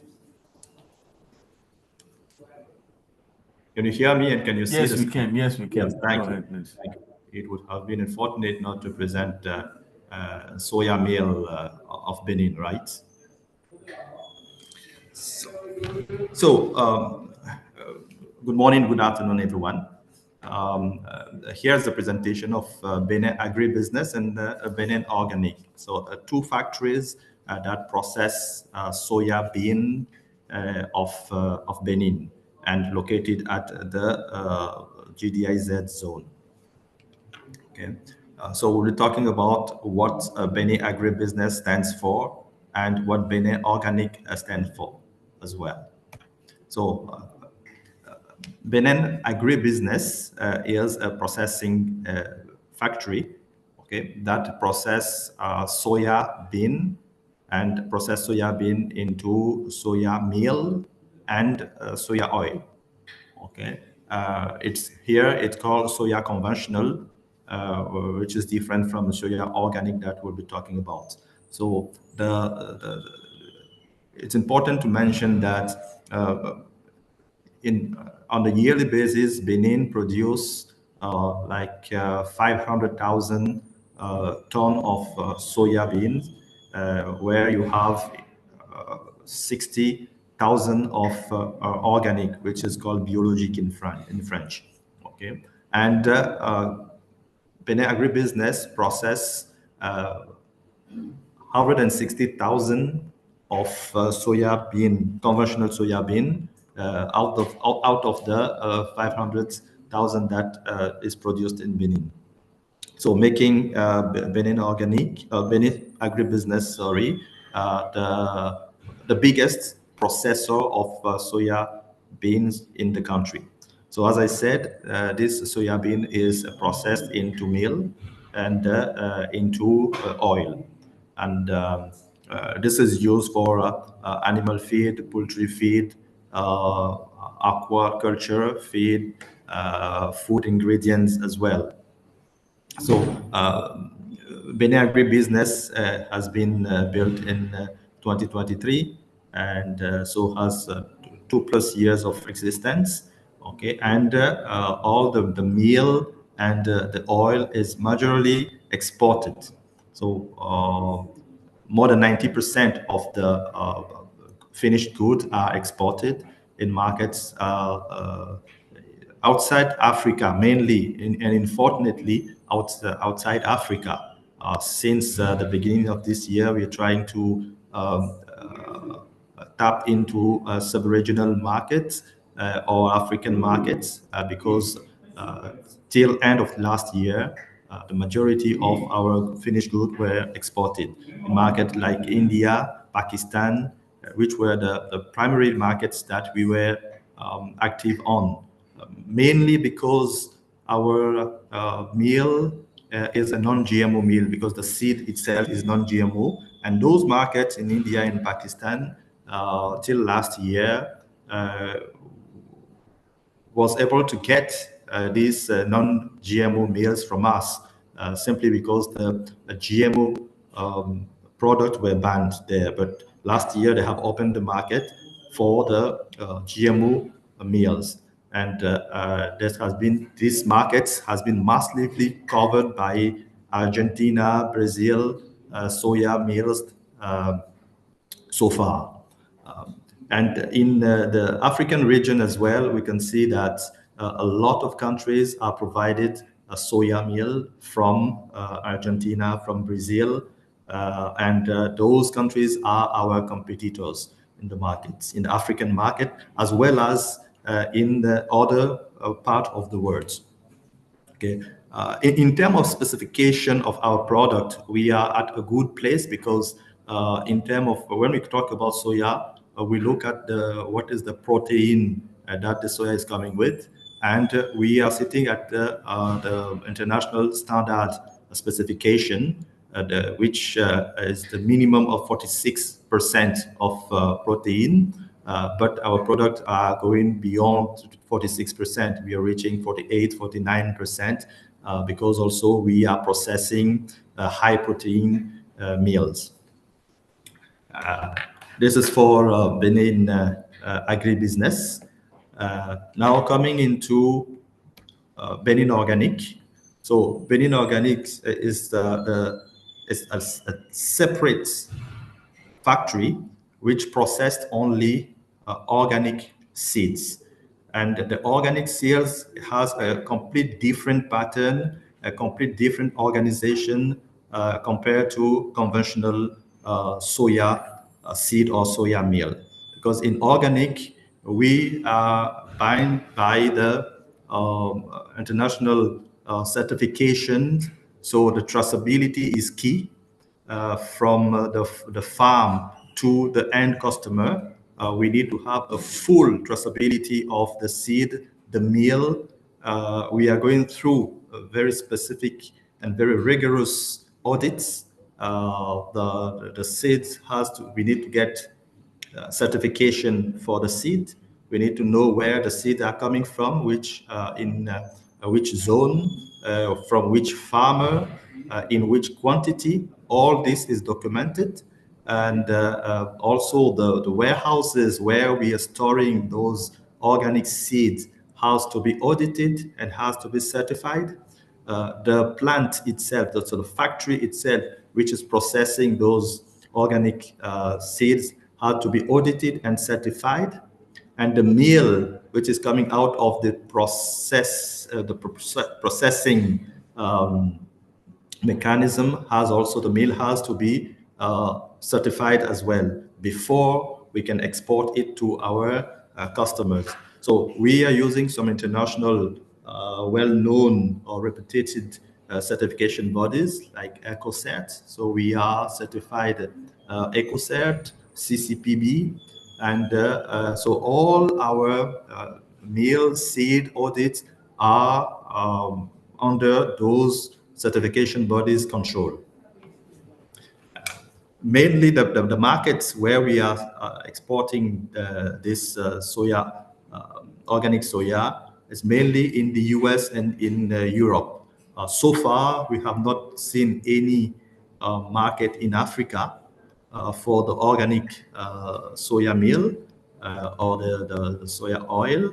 Actually, in soya oil, we have some market, but mainly in the West African region. I will come to that one. But as far as organic meal is concerned, we have not seen any market in Africa. So I would say 100% of our production is going to the US and to Europe. It's important to notice also that we are processing in Benin Organic 100% of the organic soya seed production of the country. So there is no other factory which is processing soya organic. We are the only one, and we are processing 100% of the production. As I said, the market is mainly US, Canada also, and in Europe. We are following some new certifications, which is UDR, which is requested in Europe, and which is about deforestation. So our product should come from part of Benin where we have to follow some non-deforestation rules. So we are getting some, we have followed this program for the last 2 years, and we are ready by the time the European Union will request us or will put this into, will activate, I would say, this UDR sales, because this is not yet applied. So as soon as they will apply this UDR sales or allow this UDR sales, we'll be ready for that, because we are following this program for long. We are also what we call Protera certificates, and the Protera certification that we got two months back allowed us also to sell at a certain value of or quality of meal on the European markets, because this Protera certificate is needed for some quantity that have to be sold in the European market, and we are also ready for that, and we got this certification. So this is for Benin Organic. Now coming into the what we also process or manufactured from this processing mechanism is the oil. Okay, from the soya seed, we have the meal, and we also have oil, right? So since the beginning, we were producing crude oil, what you call crude oil. This is the first oil that we are getting from processing the seed, and after that we have evolved from crude oil to degum oil.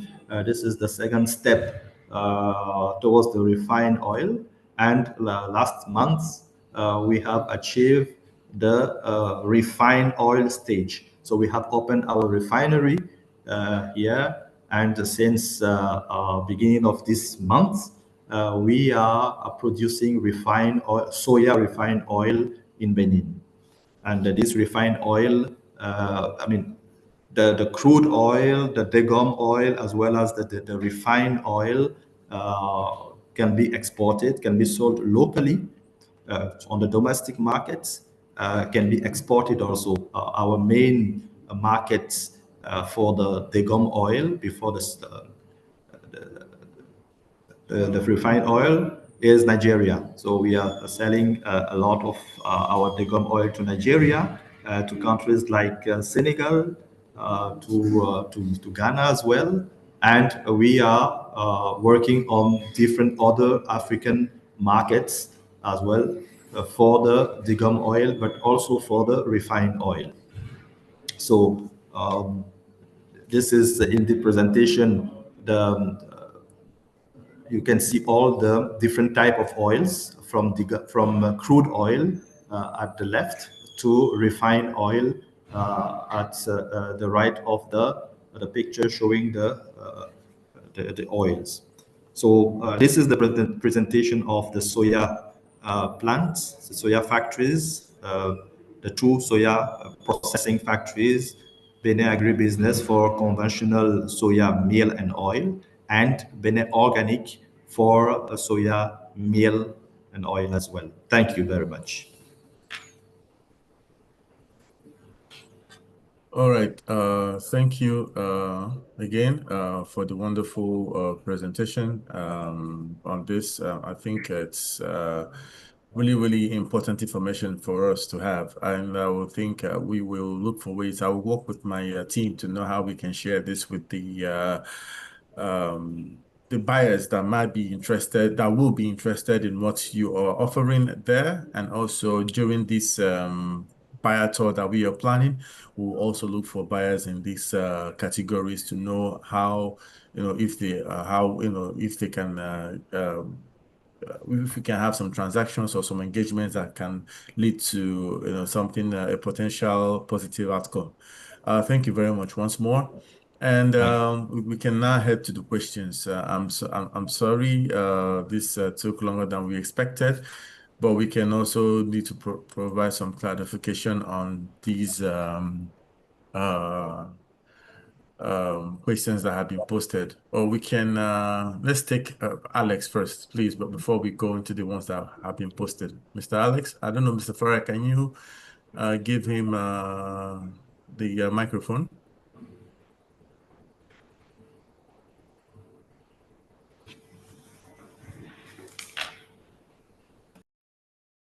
Alex is unmuted now.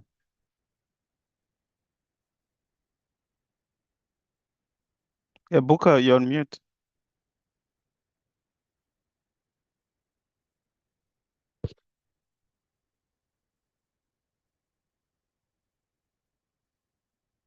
The host is supposed to.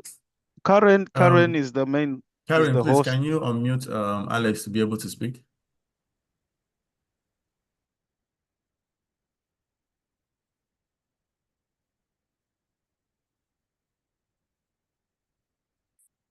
Karen, if you have, sorry, if you're failing, please assign me as host.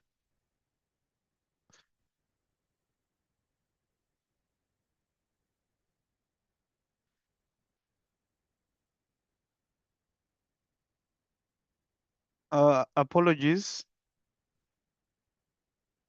Yes, Alex. Yes, please go ahead. Okay. Thank you for the opportunity. My name is Alex Rob from Rivertex Textile. Hope I'm audible. Yes, you're audible. Please go ahead. Okay, I have a question to Mr. Vikas. Given the textile imminent risk closure in Kenya, how can African Buyers Program provide immediate and accelerated access to verified buyers by maybe bidding offtake agreements quickly enough to at least be viable and potentially prevent closure of that, because it's a textile industry that's really going down. I don't know what's the take on that, Mr. Vikas. Thank you. Hi, Alex. Vikas here. So I could not really understand your question. Like you want the buyers from Kenya or international buyers to buy from Benin, right? Hello. Yeah, hello. Okay, Yeah, I see what can you you are please doing is, repeat your question? okay, I was saying, I've seen what you're doing in Benin is quite incredible. And there is a Rivertex Textile in Kenya, Rivertex Textile. I think it's an East African company. Given the imminent risk, because it's now the risk of closure, there is job losses around. How can African Buyers Program provide immediate and accelerated access to verified buyers by maybe bidding offtake agreements quickly enough to at least prevent potential closure? You mean to take over Rivatex and to run that? Yeah, something like that. Oh, okay. No, see, so that is more on the investment front, like whether the group or a free exim or our stakeholders would be willing to invest or not, that I cannot comment on.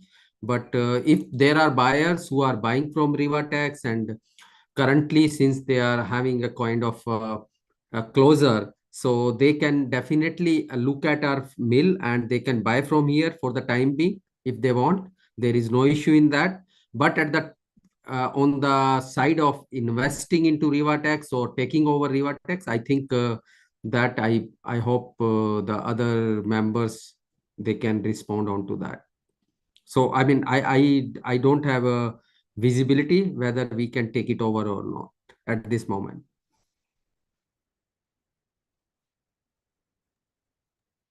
Okay, thank you. All right, Mr. Gayeri, please, you're allowed to talk. You can ask your question.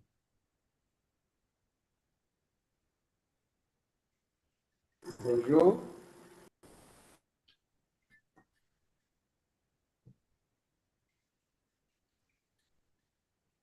Please, you can unmute yourself, Mr. Gayeri, to ask your question.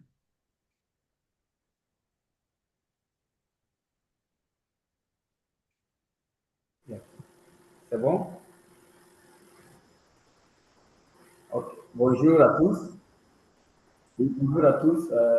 Avant tout propos, nous voulons vraiment vous remercier pour cette présentation qui vraiment nous donne de comprendre beaucoup de choses, ce que Afrique Exim Bank fait avec son partenaire fidèle Erasmus. Et nous sommes vraiment contents de votre engagement pour relancer ou bien lancer le moteur du développement économique de l'Afrique. Vraiment, nous sommes impressionnés de voir que tout cela se passe en Afrique à travers vos bonnes mains. Alors, Roma Énergie est une société pétrolière qui a aussi des ambitions. Et ma question est la suivante. Est-ce qu'aujourd'hui, si j'ai un projet pour la mise en place d'une unité de transformation des noix de qualité en beurre de qualité au Burkina Faso, capable d'employer plus de 10 000 personnes, où 60% sont constitués des femmes et enfants et 40% des jeunes de 18 à 35 ans, capable d'absorber la capacité de production annuelle de noix de qualité, plus de 25 000 tonnes par an. Est-ce que vous pouvez m'accompagner? Déjà que le projet a été monté et les prévisions sont exprimées, est-ce que Afrique Exim Bank peut m'accompagner à mettre en place ce projet? Et le deuxième, comme vous l'avez bien souligné et j'ai bien évoqué au début que c'est une société pétrolière qui se positionne actuellement comme un leader pour ravitailler les hydrocarbures au Burkina Faso en partenariat avec la Sonabi. Est-ce que vous êtes prêt à m'accompagner pour que nous puissions réaliser le rêve en apportant des hydrocarbures et des produits dérivés pour ravitailler le Burkina Faso? Voici mes deux questions, mes deux préoccupations.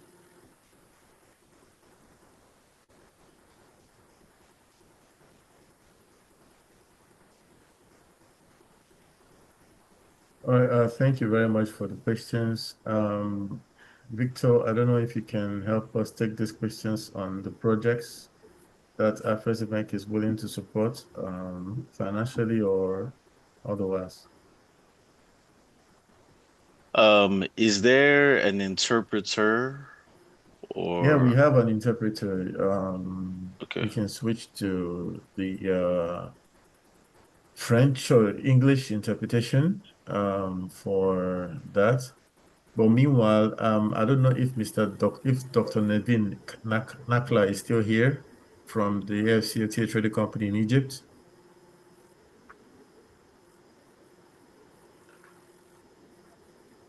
I don't think so. But he's talking to, he needs orders from Arise, and he dropped his number and his email. Please, Arise, if you can take these details and probably reach out to him later on this.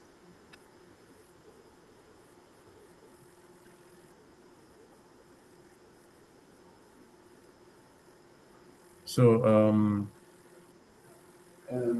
Victor, you want them to repeat the question again? I'm just trying to figure out how to get on Okay, the just go interpretation. to interpretations. Okay. You have English and you have French. If you don't see the button, you can click on more and you can see interpretations. My apologies, everyone on the call. Uh,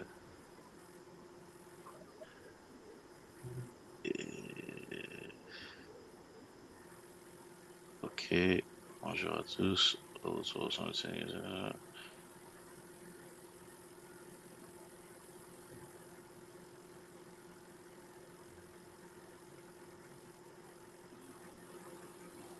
I can hear you. I want to make sure. Victor, Yeah, can you find it? my apologies. I'm still having a tough time finding this. I haven't really dealt with this system before.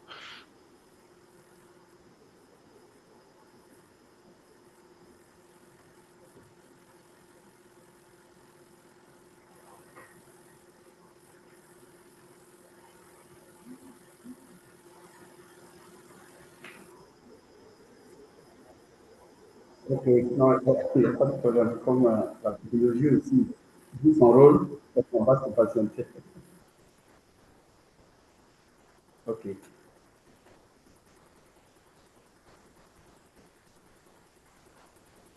Mr. Gayer, can you ask the question again, please?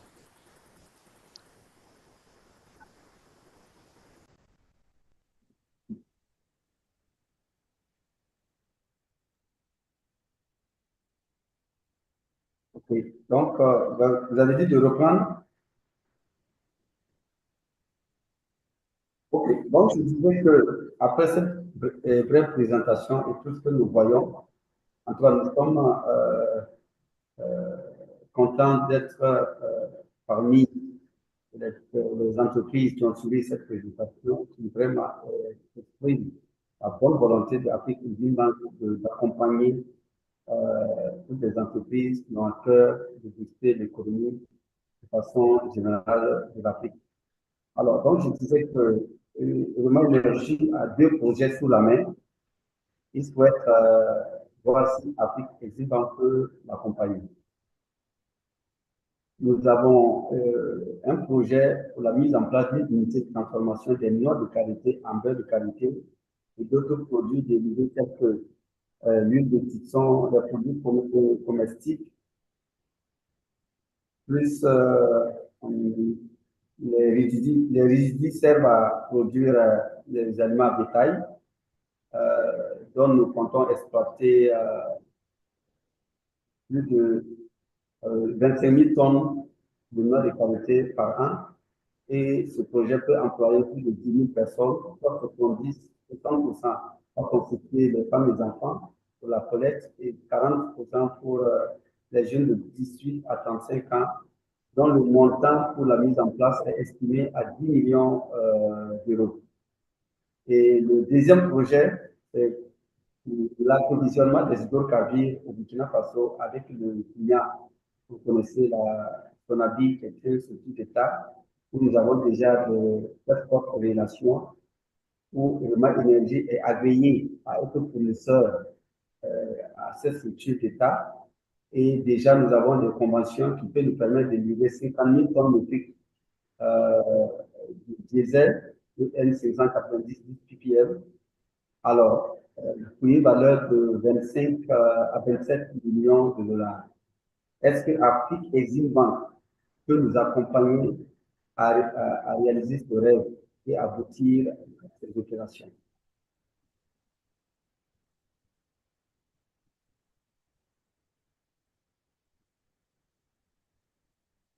Hello. Okay. No, thank you so much for that question.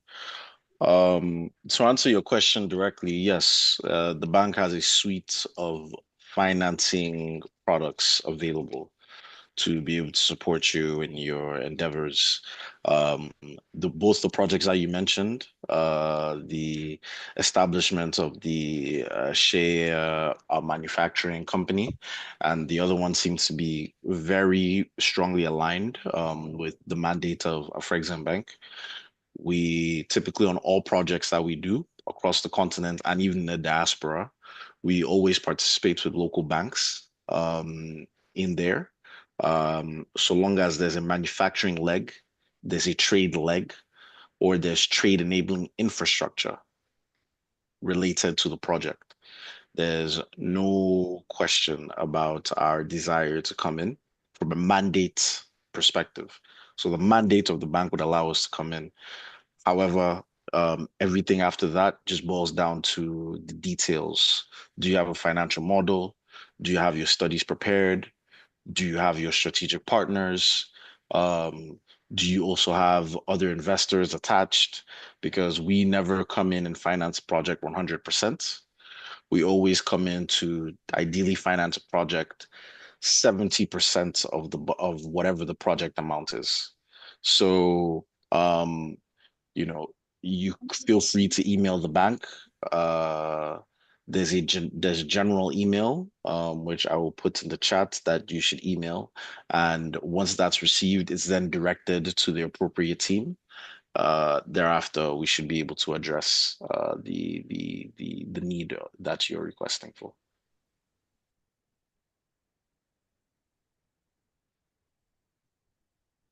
All right. Thank you very Merci much. I beaucoup. hope Ça the me question va is droit au answered. cœur. Sachez que je suis prêt à vous envoyer quand même quelques résumés des projets. Ces résumés vous permettront de bien comprendre comment la situation est faite et aussi apporter d'autres documents que vous allez souhaiter pour afin aboutir vraiment à l'accompagnement financier.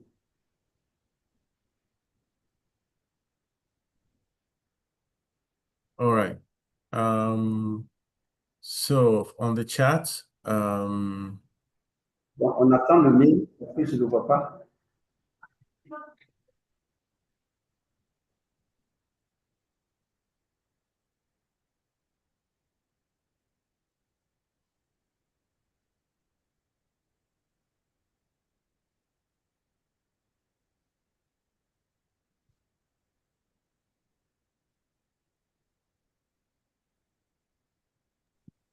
This has now been shared. It should be in the chat.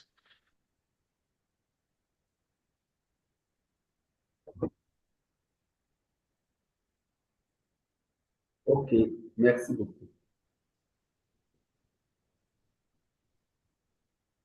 also we have a message in the chat for the textiles, saying they need raw materials for school uniform, corporate wear, mining, PPE, military and police uniforms, tracksuits, and soccer replica or soccer kits.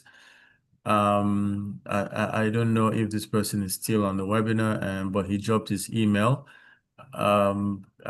Arise, please take note of this. I will share the email again on the chat so you can let him know what is required based on his request. We also have a question from Jihain. The bank didn't support fashion sector in Tunisia, and I want to know how to submit from Tunisia. If I can get this right, you want to know if the bank supports fashion sector in Tunisia? Yes, in short, I think, Victor, if I'm wrong, please let me know, but I'm sure, yes, we do support the fashion sector in Tunisia, and the email that Victor is going to share within the chat also, you can also use that as you can send your request through that email.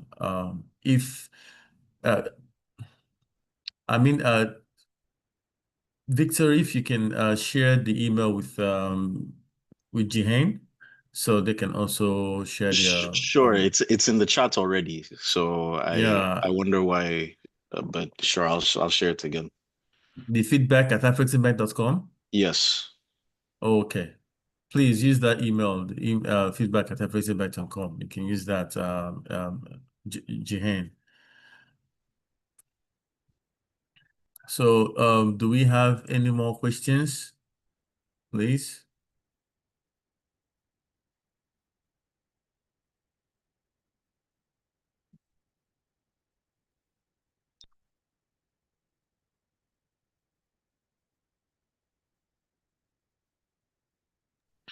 No, it's actually in the chat for for everyone, not for the hosts and panelists.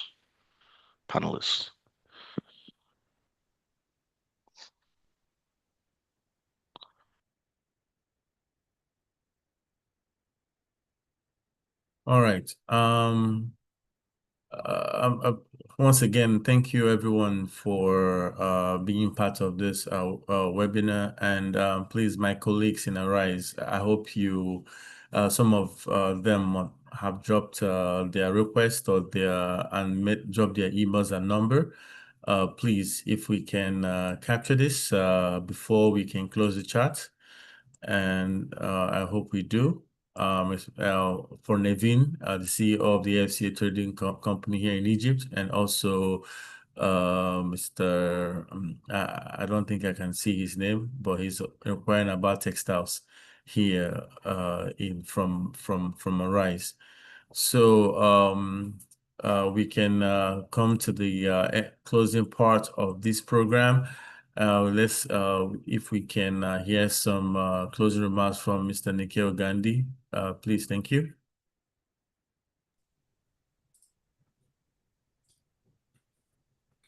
Thank you, Abuka, and thank you, Victor, and everybody else from AfriExim for organizing this webinar.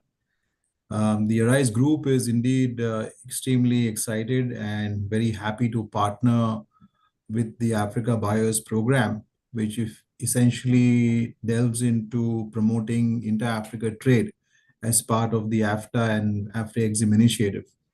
And we are also very keenly partnering with the IATF, which we did in 2023 and in 2025.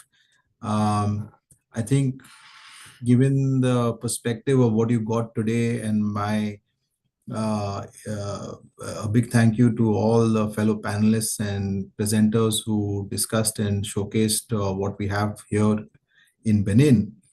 We have similar opportunities available across multiple locations where we are developing our zones.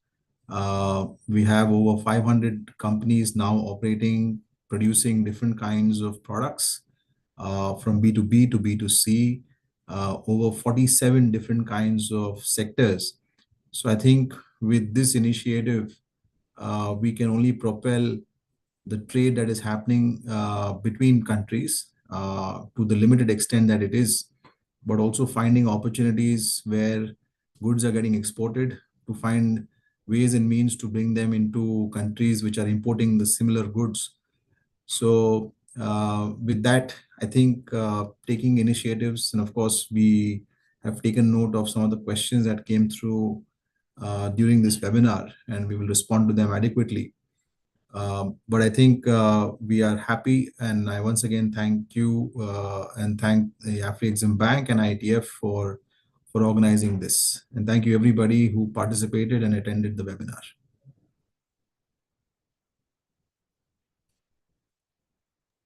Thank you very much, Mr. Nikhil, for the wonderful notes, and thank you everyone who took out the time from their business to partake in this 2-hour, 30 minutes journey. We appreciate your patience, we appreciate your availability, and we hope that we can foster trade engagements with Arise. We hope that we can facilitate some visits. I know that some of us dropped off in between, but we are also willing to get your request if you want to be part of the tour that will come later this year. And we hope that we can be our main objective in Africa, as we reiterated, is to continue to support intra-African trade. and promote intra-African trade. So in that sense, I say goodbye to you all, and a pleasure having you. Thank you very much. Thank you. Thank you. Thank you, everyone. Thank you. Take care. Thank you. Thank you. Thank you, Ebuka. Thank you. Thank you, everyone. Thank you.